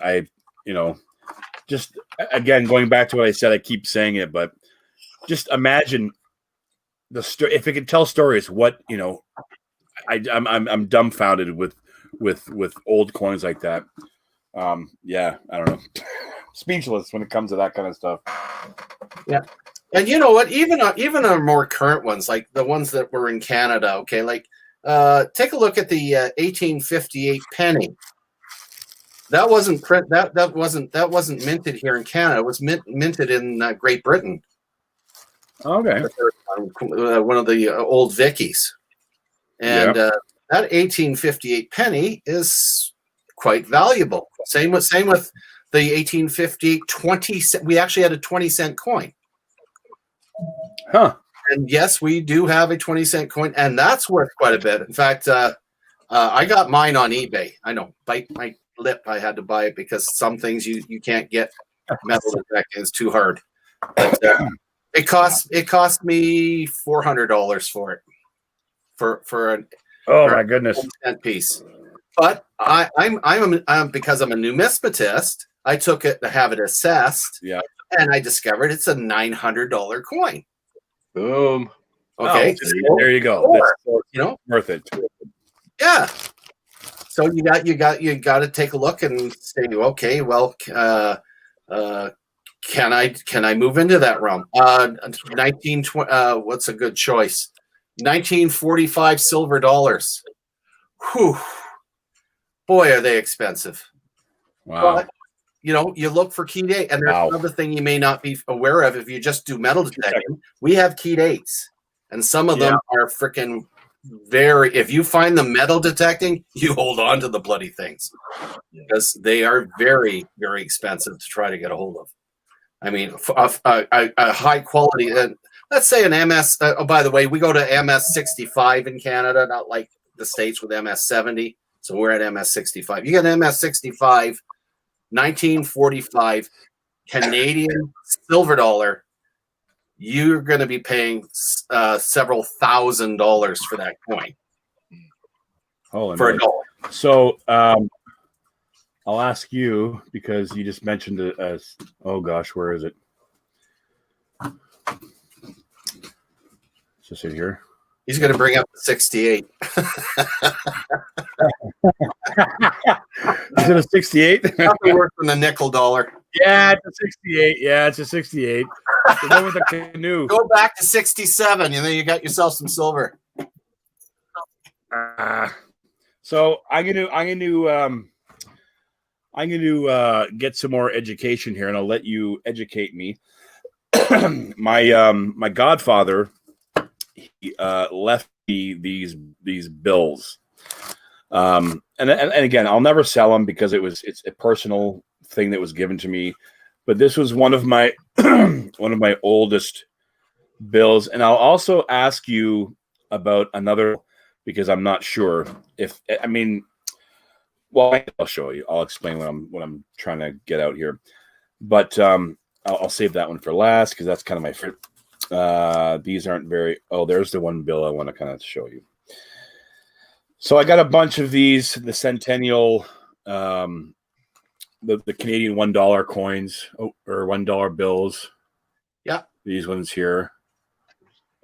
And the oldest one that I have that I kind of like just because the way it looks, and they don't make money like this anymore. But there's the back of it. But it's the $5 1937. I think I can't really see it, but the 1937 $5 bill. Yeah. But I just love how it look at the artwork on the back. To me, that's why I know it's such a good looking bill. Yeah. Now I'll put the second one under my microscope because you'll be able to see it a bit better. So just bear with me for a second there. Let me just change. Patrick, do the bills and coin collecting go together? Do you collect bills with your coins too, Patrick? Oh yeah, I have bills too. Not that many. I'm primarily coin, but mostly coin. I mean, as a numismatist, you can't help yourself. There you go. Okay. Yeah, I inherited an old $100 bill, so one of the ones that has the face in the Queen's hair. Actually, oh yeah, the devil face. Yeah, exactly. So this one here, this is a 1954 $2 bill. Now, I don't know if by itself it's worth anything, but the question I have for you or anyone out there that knows about bills, obviously more than me because I have no clue. See the bottom, how big the white border is. Now I'm going to pull it down to the top, and there is no border. So at first I thought it was cut wrong, but if you flip it over, the bottom is there, and the top is a little bit of a border there. So it was like a kind of it's. Let me pull up the camera a little bit so you can see a bit better. Let me just focus it in. No, wrong way. So that side of the bill was the plate or whatever was printing was off, because when you flip it over, you can kind of see a bit of a border on this side, but it's still off. Yeah. But on this side, it's even worse. It's even worse on this side. So at first I thought it was just cut wrong, but then you can see by the border, there is a border on the other side.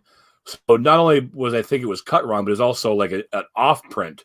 So I don't know if that's anything. I don't know. Quick education for you. The further back you go, you start getting into hand cut bills, and you'll see a lot more of that where they're not cut straight. So you're going to have borders that aren't exact. During the course of producing a lot of these bills, they used to sell, in fact, you can still buy them, uncut sheets. Mm-hmm. And a lot of the collectors would actually cut their own section. I have one here somewhere. I forget where I put it, where I have 4 $2 bills all in one piece. And what they do is they would just cut them themselves, right? And that's where you'll get a lot of the errors, what looks like an error. So you're looking at. So why would you cut a sheet though? Isn't it worth more if it's still in the sheet? Not necessarily. Again, depending. It depends on the print run, whether you've got sequential numbers, whether you've got especially paper money is a completely different world when it comes to trying to figure out whether it's more valuable or not. Rarity, you're looking at the lowest numbers. If you get a serial number that's like 0000001, That's worth a lot of money. Some people collect them where they can figure out their birth dates or you know, you have radar notes where it'll start off with the same number at both ends, and then they'll have the same numbers working in, and then start back the other way. So it's just patterns that they're looking for that they're big. Okay. You know, again, we're talking about the 1954, the Devil's Notes. Those are quite popular and people pay money for it. But what you look for in the notes, do they have creases in them? Do they have stains or watermarks of any sort or writing on it? You want the cleanest, crispest bills. Yeah. So, you know, I've got them really well. You were showing me that one with the 5. I'll show you an example. Well, here's my 10 that I have. As you can see, it's not perfect, but it's not bad. And again, I love the artwork. Look at the artwork on that thing. That's absolutely so beautiful. Cool. You know, and that's what I like about it. It's beautiful. Yeah. And now we have plastic money.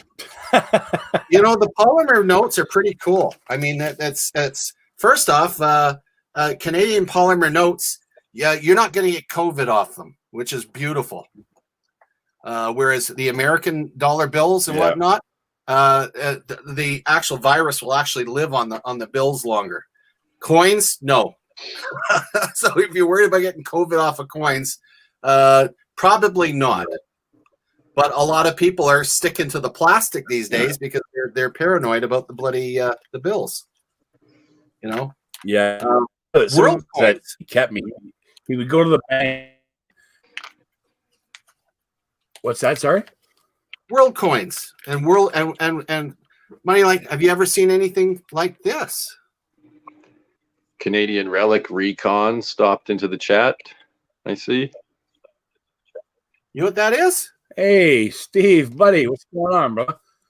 Is 100? No, 100. It's 100 Cronin. There's 100 Cronin there. Issued it's 100 Jewish people in the ghetto from Newfoundland. Huh. I mean, there's all kinds of nifty little things. One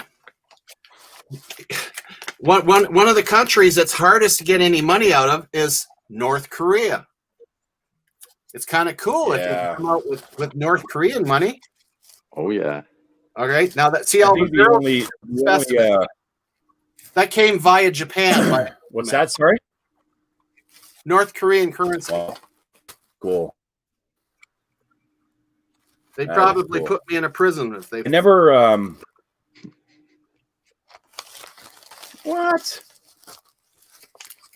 Are you messing with me, or is that the truth? That's the truth. If you were caught with that, it's the same. Look at that poor kid that got caught pulling a poster down. He ended up being murdered by the bloody regime, sent back brain dead for Pete's sake. Gosh.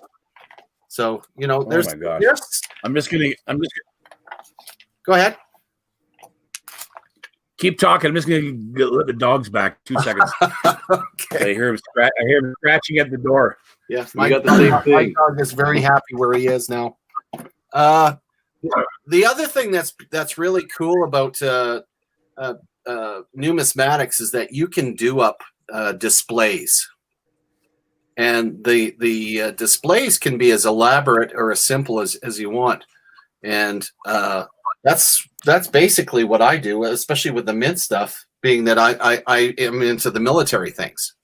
So what you do as an exonumist, you anchor your themed coins to items that have the same or that has a relevance to the coins themselves. So if you're talking about World War II, I have a case that's completely World War II. All the coins are dealing with World War II. Mm-hmm. World War I, all the coins are World War I. Afghanistan, Korea, the whole 9 yards. And they're anchored with the different, whether they be bronzes or plates or models or whatever. And that way you've got a beautiful display case that people can admire and you can stare at to your heart's content. Totally. So it's pretty diverse. The hobby is a blast. It really is. It's just trying to understand it all, and the diversity is. I think that's the biggest thing. I mean, right down the simple like challenge coins. I mean, you probably heard the expression of what a challenge coin is, but do you actually get the real significance of why you would have a challenge coin? Any idea? No? I don't know what that is. Please tell me what that is. No. A challenge coin is basically given to a member of a regiment or a unit in the military to show that you had served. And as you progress through, and it started off with the Navy. Actually, it's the American Navy that started it all, and then the Canadians took it up, and it spread worldwide. And what you do with the challenge coins is, if, say, for instance, you're sitting in the mess having a beer with a friend, and some guy comes along, he's bragging about the fact that he'd served with the unit you were with. You slap your coin down on the table, and if he can't bring his out to friggin' prove that he had served, then he has to buy everybody a drink. There you go. Wow. There you go, right? Good system. Well, I wonder if now you mention it, I might have seen it on like themed in a movie or something where they had a coin of significance for the guild or the whatever they were. Yeah. I know what you're saying now. The lights are on. My challenge coin collection, because I've served all over the planet over the years, and I've served with the American forces, the British, through the United Nations peacekeeping forces stuff. I get a coin from every place I go, and I throw them into my beautiful little display here, and it's basically a running history of who I was. You know, exactly. Hey, yeah, so it's significant to me, but nobody else. It's totally cool. Yeah, and to pass it on to family. So, saying that, I'm going to pull out some of my worldy coins, if that's okay with you guys. Totally, why not? I'll probably because just when I'm there's two that I want to pull because you said North Korea. Pull those out, put them aside. But I have now being in the culinary / restaurant business, we get oddball coins all the time, and I always say to the servers, they gave me this coin, but they thought it was a toonie, but it was a 10 peso, so they give me the coin, I'll give the $2, whatever. But I've kept these coins forever, and I'm just gonna pull them out. So this one here, it almost feels like aluminum or something, aluminum coin. And I will let you educate me because there's no ish on it. I camera over and just show some of these coins. I won't show them all because there's a whole whack of them and we'll be here for another 2 hours. But let me just switch the camera and I will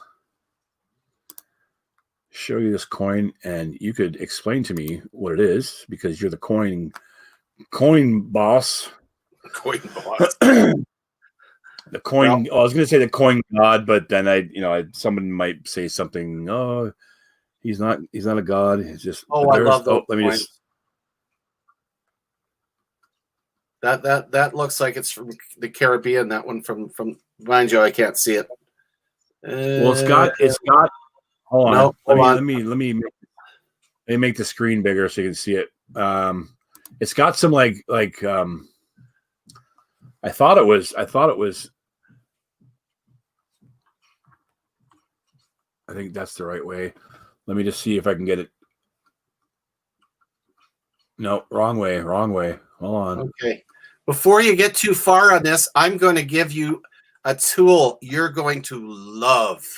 You're absolutely going to love. Is it take a picture and they tell you what kind of coin it is on your phone? It's called Coinoscope. Is it an app? It's an app you download onto your phone. Bonus. And you actually can hover it over your coin and it'll tell you where it's from. Coinoscope. Yep. There you go, people. Everyone in the chat, write that down. Coinoscope. That is so cool. Let me get see if I can get some better light. No, that's worse light. This one, oh shoot. I thought it was. Let me see if it's. Oh no, it's getting worse. Yeah, that's pretty good there. But I can't really make out what it is. I just can't see. But on one side, well, maybe it's not. I thought it was. I just can't see it properly. But India. Oh, it's from India. Okay. I can read it now. Now that it's under the microscope picture camera there, I can see this from India. Okay, but this other one, I'm not sure. This might be Hong Kong or 1 yen. Is that what that is? That's Japanese. Oh, Japanese. Okay. But I just, it's coins around the world. I think it's cool. Oh, it is. Here's another one here.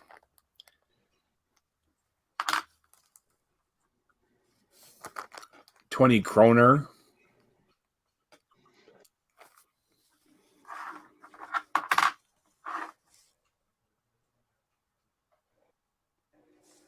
That's from Denmark.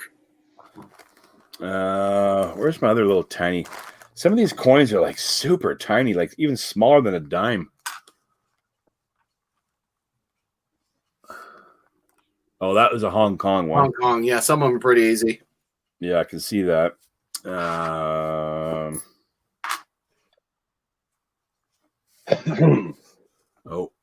that looks familiar. Looks like a naked guy. It's 1991, so it's not that old, but that's Italian. Well, CJ, I think I'm going to head out, CJ. Buddy. I've been sitting for a while. Sure you're in awesome pain it's there, I bet. But thanks for. Oh no, it's actually pretty good. But yeah, it was nice to chat and nice to meet Patrick and stuff. And I know. And it's not my last time. Awesome, I'll brother. be up chatting you guys again soon. Okay. What's that? Yeah, keep going on your coin there. And bye to everyone in chat. I think Dan Anderson just said bye recently too, actually. Yeah. From the chat. And so see you later, yes, Dan. You're always welcome here. You know that. So if next time I'm chatting, come on in. I appreciate it. And if you guys are not subscribed to his channel, what's wrong with you? Go subscribe to their videos. Check them out. Thanks, CJ. All right, buddy. Take care. Thanks for coming. I appreciate it. All right. Yeah. No, good Take times. Bye-bye. Take care.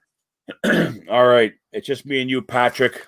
Yeah, that looks like it's Italian too. Hey? I think that's Italy, that one. Little hearts upside down. So no. Oh yeah, it's Italy. Yeah. Cool. So it's just I think it's really cool. Like when I was in when I was in like St. Martin's or something, and I was doing snorkeling, I'd find these coins. But Venezuela, yeah. So it's just coins like all over the place. That I think it's cool. I mean, it's Republic of. Is it Caribbean? I can't tell. Probably. Caribbean states. Oh, that's So it's. Elizabeth II. What's this one here? This one. Oh.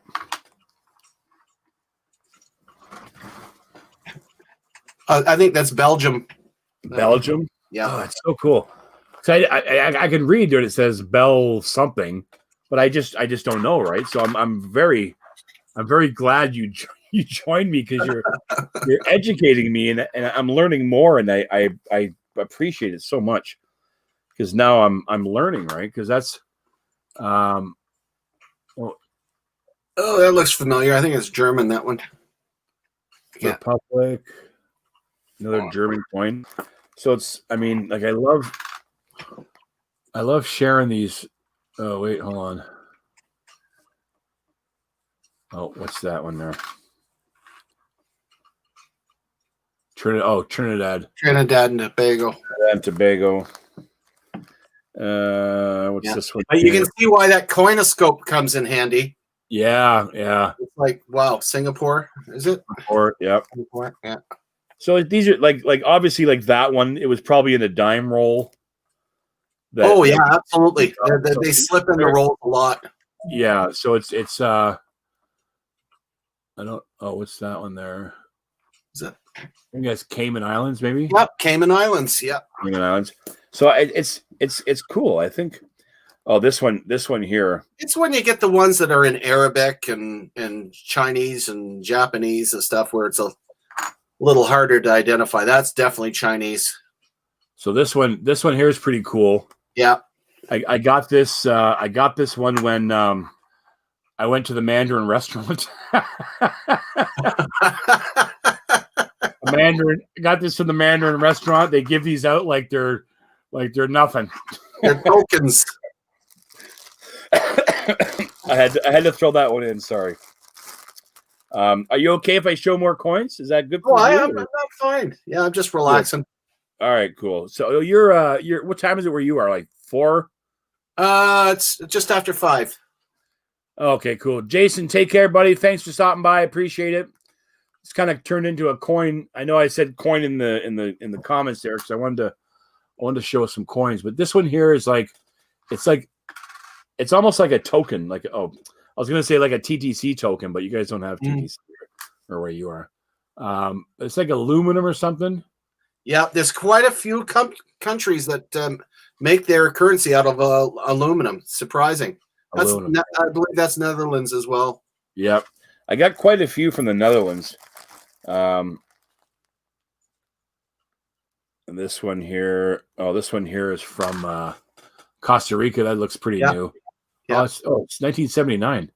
That's pretty cool. Good shape for 79. Yeah. Kidding. Where's I'm trying to find. I just wrapped up the coins in paper towel that I was trying to group them, but like coins like this has got like a little starfish on. That's pretty cool. Let's say somewhere from the Bahamas. So it's but again, that was probably in a penny roll somewhere. Speaking of penny rolls, I'm going to ask you because people that have asked, I haven't got a straight answer. So I'm going to ask you again because you are the coin master. I have a roll from Cleveland, a roll of pennies, and it's unopened. I just opened the front of it just so I can see what year it was. I'm going to pop out the first coin because I don't know if I should crack it open or leave it shut because I don't know if that devaluates it all anyway or. Here's some trivia for you, CJ. Yeah. Pennies in the United States are not pennies. They're 1 cent coins. Oh, okay. Canada and Great Britain have pennies. Well, on the wrap it says Federal Reserve Bank of Cleveland, 50 pennies. Well, that's no reason why I'm saying pennies. That they screwed up. So this was their brand spanking new. Oh, nice shape. Yeah, look at this stuff. And it's from 62. A 62 Denver. Is that kind of common or? Well, you know what? Do you have a red book? No, gosh, no. Get yourself a red book. Red book. Okay. The red book is the Bible for understanding U.S. coinage because they are so diverse and there's so many variations. And it's not like us. I mean, in Canada, we have the Winnipeg Mint, which is our circulation coins, and we have the Ottawa Mint, which is your collector coins. Yeah. Right? Oh, isn't that interesting? They actually put pennies on it. That's weird. Yeah. I'll talk to. I'm guessing you know Nick Molnar. Oh yeah, I know Nick. Yep. He lives about 5 minutes away from me, so I'll talk to him about the red book. I got a Christmas card from him actually. Oh, cool. What else we got here? Jason's in the out. Jason took off. Take care, Jason.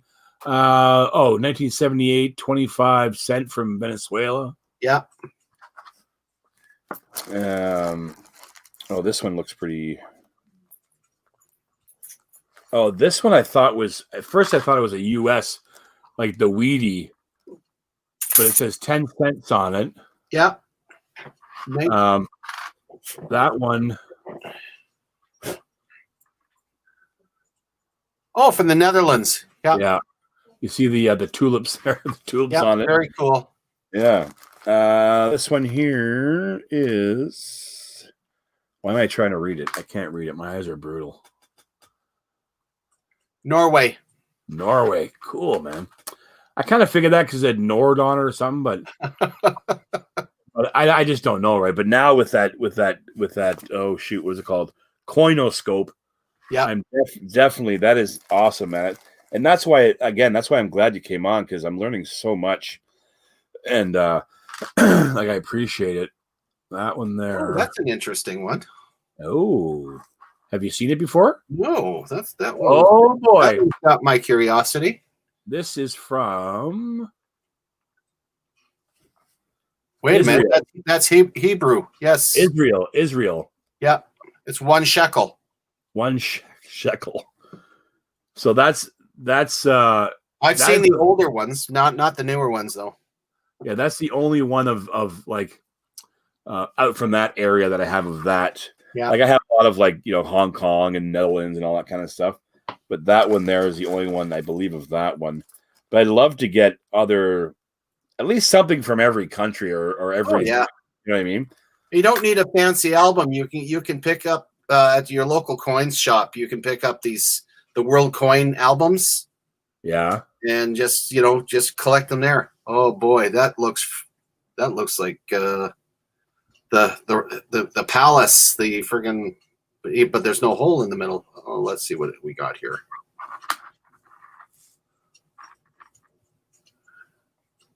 Uh-oh. Am I going to jail? Get my fingers cut off? No, it's Japanese. Oh, Japanese. Okay. 10 yen. 10 yen. But it's funny because when I go to like parks, like play parks and stuff like that, a lot of certain areas where I live, it's like an Asian kind of populated area. Mm-hmm. So I find these coins in those parks, or a lot of nannies. They're like Filipino or something like that. So I'll find Filipino coins and stuff like that in the. Now I don't know if this is just a token of some sort, but I don't know. You might know. I have no clue. There's no writing, no nothing. Is it just? That's cool. Is it just a token or something? Yeah, just hold her still for a second here. I'm going to take a good look at this one here.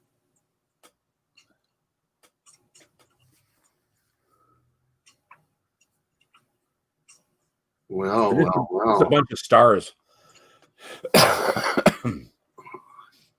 There's nothing on the other side? It's exactly the same thing. That's got to be some sort of token. Yeah. Because, that just, I mean, it's very stylistic of things like from India and stuff, but there's no writing on it. It's just. No. Maybe an old Chuck E. Cheese token or something. I don't know. Oh, that looks like Thailand right there. Oh, that's so cool, man. I'm so, you don't understand how happy I am that you're on with me right now.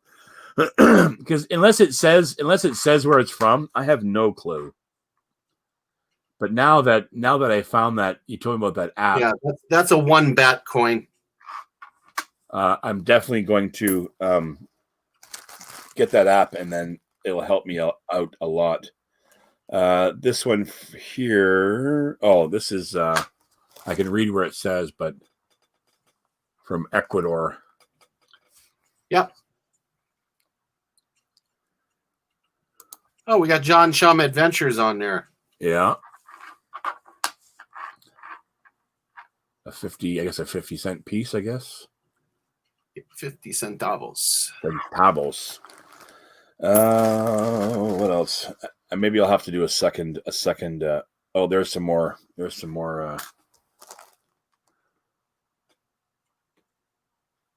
Is that the same place as the last one, Japan? Yeah, that could be. You see, looks like the same palace. Yeah.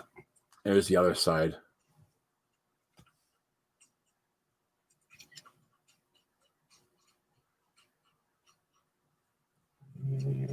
Are you coinoscoping it? This one, that's Chinese. Chinese. It's one fen. One fen. That is so cool. Oh, I'm so glad that I know about that app now. Some of them I can tell right off the bat. Other ones, a quick glance with the coinoscope and it's done. Well, that's it. Right? That's your thing, right? So 1993. Do you know what that is from looking at that side? Not offhand. It's kind of an. Oh, it's 25 cents from the Netherlands. Yeah. I found that when I found a bunch of these coins when I was in St. Martin's, because they have. But I'm kind of upset they didn't have any because half of it's French, half of it's Dutch, right? Right. So we found a bunch of. We were going snorkeling. Found. I can't see what that is. That the right way up? that's half the fun, eh? Is that right way up or what? It's not English. I just can't. Let me flip it over. Maybe that'll be. Oh, there we go. Oh yeah, that makes it a lot easier.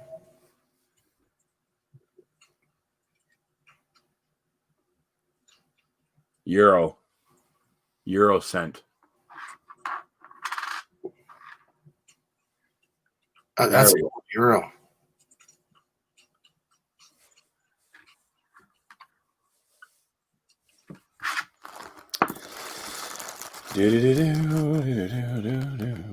Yeah, you could spend a lot of time doing this. I mean, I've done this myself where I just sit down for hours trying to identify. Oh, token. This one. This is the one I was telling you about, the TTC token. Sorry, why is it in there? I don't know why it's in there. So I think I'm gonna stop with the coins right now, but that's okay. I think my wife is hinting that she wants some of my attention here. Yeah, I understand. I get it. Let me just get rid of this. But yeah, I'm so thankful that you came on. Just so you know, Patrick, and you taught me a lot, and I greatly appreciate it. And I would love to have you on again to just to educate more myself, really. But I'm sure there's going to be a lot of people that would enjoy your knowledge. Hold on a second there. It's part of the adventure, It's the fun of the hobby. Yeah, we've got hi puppy. Yeah. So I'm definitely, when I'm done, I'm definitely going to download that app. Coinoscope. There you go. Coinoscope. I'm going to download that. But Patrick, thank you so much for coming. I greatly appreciate it. Apologize to your wife for me. Just blame me. That's fine. I'll be your scapegoat. Just say, this guy, he knew nothing about coins. I had to tell him. It's okay. I also sent you a link. Check your link out for Canadian coins online. You'll find Where'd you send it? Sorry. Under private chat, look for coinsincanada.com. Oh, private chat. Okay, perfect. Okay, awesome. All right, Patrick, thank you so much. I greatly appreciate it. And I will definitely chat again about when you have more time, not so late in the evening, but when you have more time, and we'll do this again. I'd love to do this again with you about coins. Yep, and it'll just be coins, and then you can show off all your goodies and that kind of stuff. So, Patrick, thanks so much. Anyone out there that is not subscribed to the channel, do so. He is obviously a brilliant person. He knows what he's talking about. You have questions about coins, talk to that guy right there. He might be busy in the next couple of weeks. I don't know if he goes out and does the whole Santa thing. I'm guessing with the beard, he maybe. I'm busy up in North Pole for the next couple of days, but that's okay. Oh yes, yeah, right. Okay, perfect.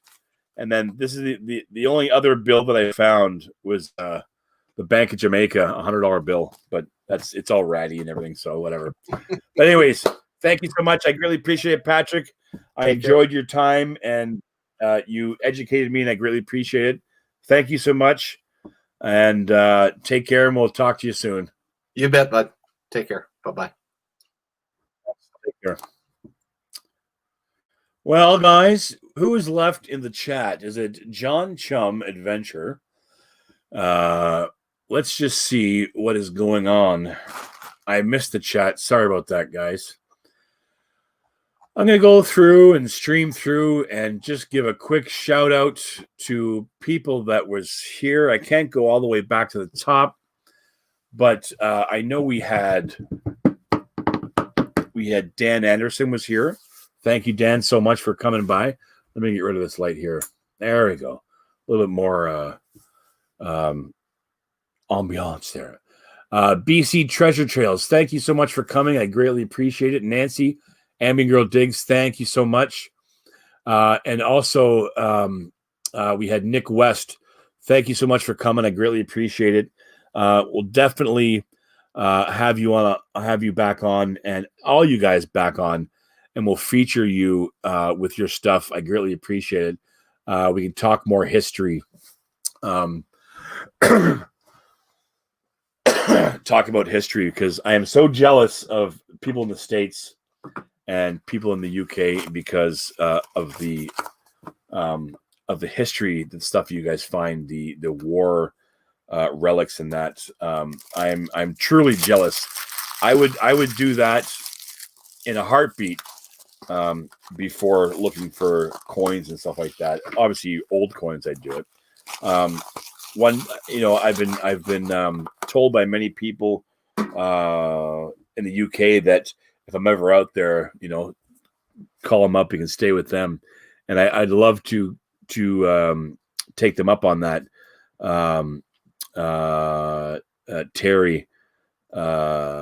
Terry Reed, Digger's Den, Tyson Fury. He's one that said, "Yeah, if you're ever here, can you stay with us and we could go digging." But yeah. So let's see who else. Joe Copperheads was in the house. Thank you so much. I greatly appreciate it. And Marlon Mayer Videos, thank you so much. We saw Rory there earlier. Loved the Halloween videos, man. You guys got to check everyone that's coming in here or seeing the replay.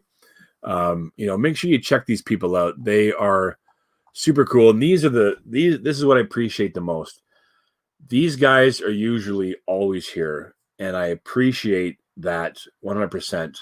Because we're all just trying to, I do this for fun. Hey, if I get eventually one day down the road monetized, super cool. But I don't care about it right now. But yeah. So, anyways, moving back on to the chat there, we got Ambient Girl Diggs, BC Treasure Trails, Joe Copperheads, Brooklyn Treasure Hunter, going down the list, Jason, the Dark Knight Detectorist, and I will find that coin.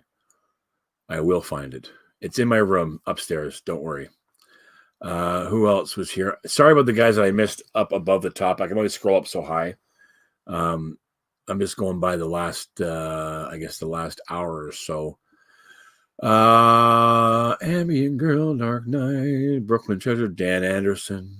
And that's me, Official Gold Digger. Thanks for stopping by. I'm going to post that just to show you guys. Because I do appreciate it. I do appreciate everyone that stops by, says hi. Brooklyn, he had to split. Dinner's ready. Yeah, I do appreciate, just chit chat, because this whole social distancing crap, lockdown. We're on lockdown again, and you know what? It's where is it? Take that off there. It sucks. It sucks. This is the only way we can kind of chat, because we can't get out and we can't metal detect with each other, because God forbid we break the law or something. That's the distancing crap. Well, it's not crap. It's important. Rachel Nola popped in. Thank you so much for coming in. I greatly appreciate it. Lafayette, CJ, I'm lagging. Sorry. Hopefully I'm not lagging now. I know that with all the guests in there, I'm sure that plays a part. in lagging.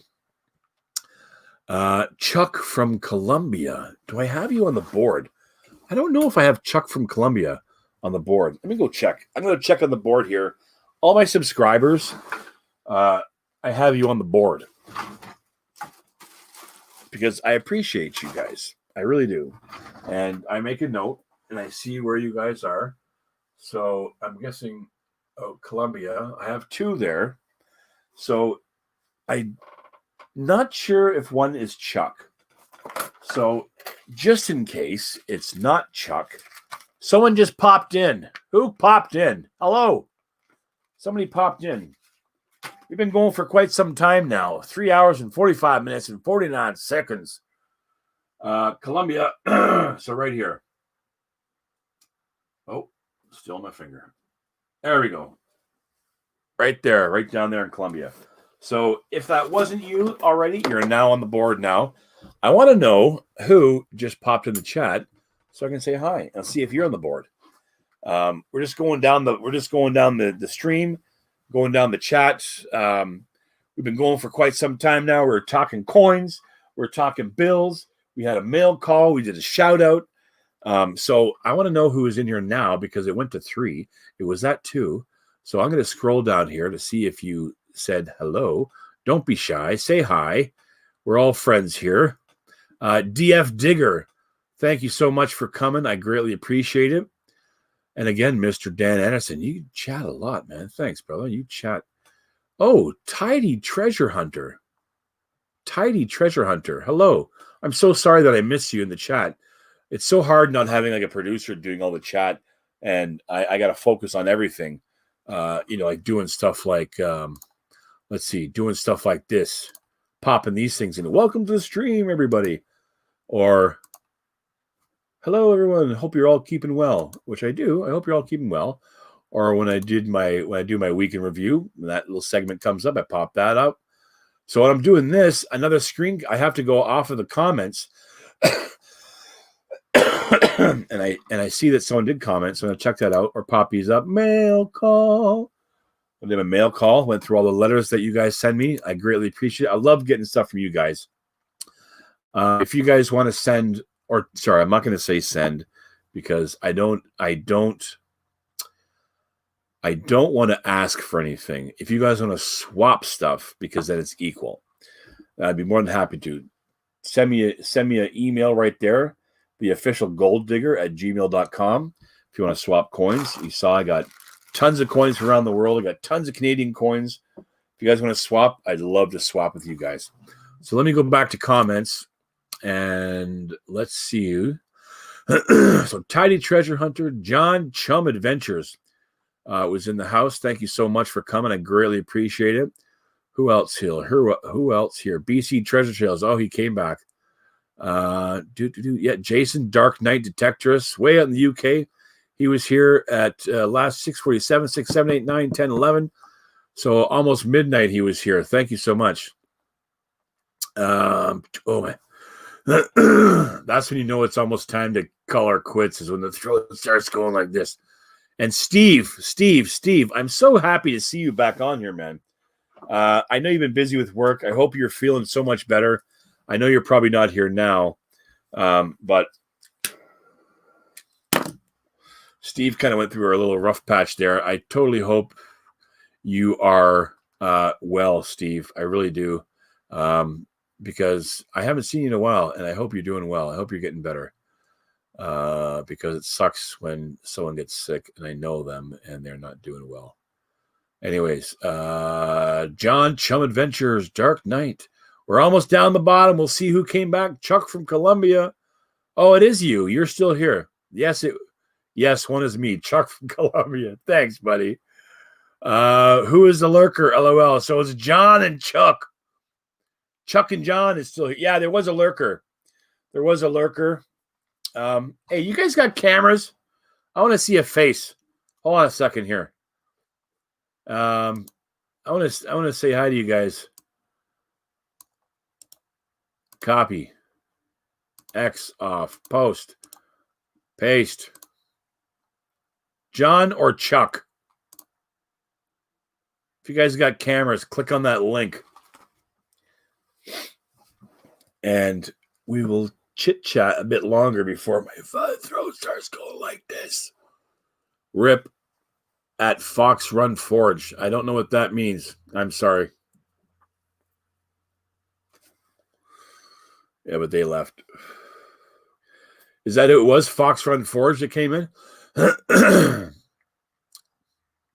So that app that Patrick, the newest maniac gave me, that is a super amazing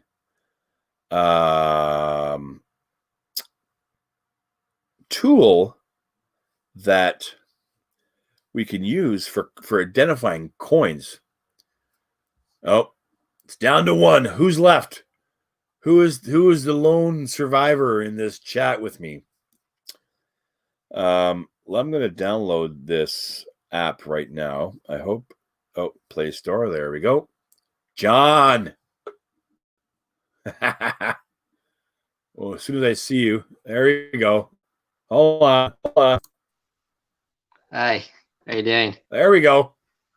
Hey, what's going on, buddy? Good. How you doing? Oh, you got the glasses on. I'm good. I'm well. I'm doing well. Good. Thanks for hanging out this whole time, man. Holy moly. No problem. Cool. Coin. Enjoyed it. Coinoscope.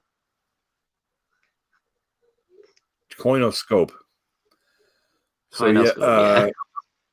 Identify coins by image. I'm going to install that. I'm going to see how well it works. I got a few coins left up here. Yeah. So whereabouts are you from there? Toronto, downtown, U of T.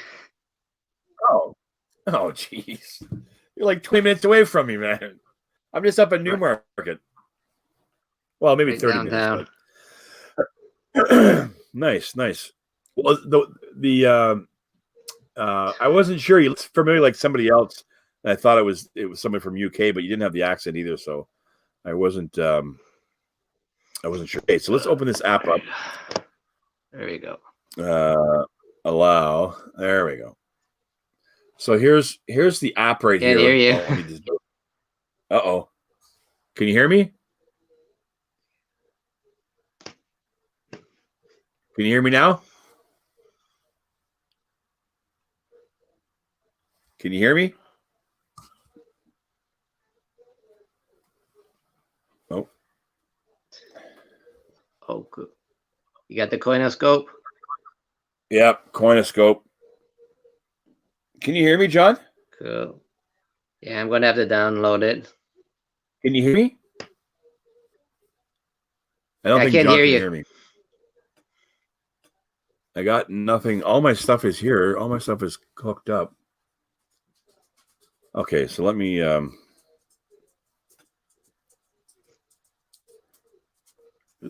going to try a coin out here.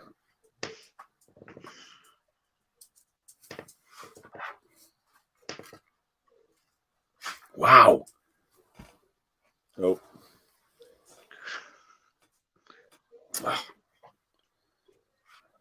Good. Cool. So I did an easy one. The nickel. There it is. But it popped up, and there it is. Yeah, look at that. Nice. That is cool, man. I'm going to have to download it. I'm just going to... Can you hear me? Can you not hear me? Can't hear you. 1 second. Yeah. Can you hear me now, John? Are you listening on your computer or wherever you listen? Can you hear me now?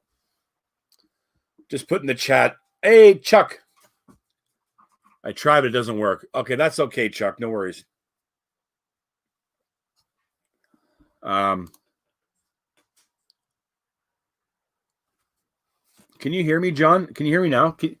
Chuck, can you hear me?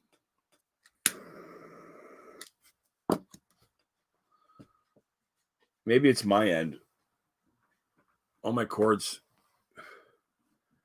seem to work. Let me pull up. I'm going to pull it up on YouTube, see what's happening on YouTube. Maybe it's just him. Maybe it's my end. Can you hear me? Just put in the chat. Here. Can hear you. 1 second. Okay, so it was on your end, John. Yeah. Because in the video, I'm gonna have to download it. It popped up. Yeah. Because I can hear me in the chat, but it might have been on your end. I'm gonna have to download it. So I'm not sure what happened there, but sorry about that, John. I don't know if it was something that I did or you did or something, but I don't know. But I can hear myself in the chat. So maybe it was something. Maybe you hit the mute button there or something. But yeah, that's a super awesome app, Coinoscope. You got to check that out. And I'm gonna like go through all my coins now and just do that for a little while. But anyways, guys, when I turned on my phone and I could hear me talking on the video, so I was thinking it was maybe something. Maybe you hit the mute button on your thing there or something. But anyways, but my throat is really killing me, and so is my butt. So I think I'm gonna wrap it up now. We're going on like 4 hours. Yeah, you have to, guys, if you're listening, download the app Coinoscope. I have it on the Android phone. I got a Samsung, and it works amazing. It's such a cool tool to have. But check it out. So yeah, I'm gonna wrap it up now. But thank you so much, Chuck. Thank you, John, for hanging out this whole freaking time. I appreciate it. And John, when this COVID thing is over, we'll definitely hook up and we'll do some detecting somewhere down on Cherry Beach or somewhere down there. Cherry Beach is pretty crappy sand, but anyways, we'll definitely hook up and do something for sure. Now that I know you're nice and close. John, thank you so much. Chuck from Colombia, you're on the board. Oh, I got to add John on the board. John, I'm going to add you to the board there. I'm pretty sure you're not on the board. John Chum Adventures. Pretty cool. All right. Let me just pop the light on. Excuse me there, guys. Get some more light on the situation. And we are right over here. It's pretty congested. We've got a lot of people from the GTA area there. My map's kind of small. Anyways, John, thank you so much. We will definitely hook up once this COVID is done and over with, and we will get together and do a dig. Yes, you take care too. Chuck from Colombia, thank you so much. I did get you on there on the board. Everybody else, thank you so much for hanging out with me. I greatly appreciate it. You guys mean a lot to me, and I enjoy chit-chat with everyone, sharing my stories, having guests. I love having guests on because, like today, I learned so much, and I'm so grateful for Patrick, the newest maniac, for educating me on what he did. I greatly appreciate it. For everyone that's watching here, please stay safe. Don't forget to mask up. We're going back in lockdown again. Right after we're on lockdown now, but right after Christmas, Boxing Day here in at least GTA Ontario, we're going down even deeper lockdown where it's just essential stuff. So stay safe, everyone, and hopefully we will be able to get through this. But anyways, my name is CJ, the official gold digger. You're watching Digging the Dirt. Thank you so much for stopping by. I greatly appreciate it. We are going to head out. We're going to go see who's online now and go maybe check out their streams. But anyways, guys, I will see you on the next live stream, or I'll see you in someone else's stream. Peace, guys. Thank you so much. I love you guys all. Thank you so much for hanging out. I appreciate it. And we will see you soon. If I don't see you before the new year or Christmas, Merry Christmas, Happy Hanukkah. Feliz Navidad, all that's good stuff. Happy holidays to everyone that is celebrating. And I hope you have a very safe and happy New Year's. Please don't forget, do not drink and drive. You're not helping anyone. Take a cab. Take a sleep. Just sleep it off at your friend's house. Take a cab. Take the bus, but don't drink and drive, guys. There's been too many horrible accidents that happen out there from drunk drivers, and it's not good. No one wins with that. So that's my PSA for today. Again, I'm the official gold digger, CJ. You're watching Digging the Dirt. Thanks a lot, guys. Oh, we just hit 4 hours, and my throat can attest to the 4 hours. But thanks, guys. Thank you guys so much. We'll see you soon. Stay safe. And from my friend Joel, Digging Deep Beeps, he always said to smile. Don't forget to smile. This is my tribute to Joel. He's an awesome guy. He helped me out in the beginning. Don't forget to smile. Don't forget to text someone, say hello, and let them know that you care and you know that they're out there just to say hi. Okay, guys? Thank you so much. Again, for the third and final time, I'm CJ, the official gold digger. You're watching Digging the Dirt. We'll see you next time, guys. Take care. Bye-bye.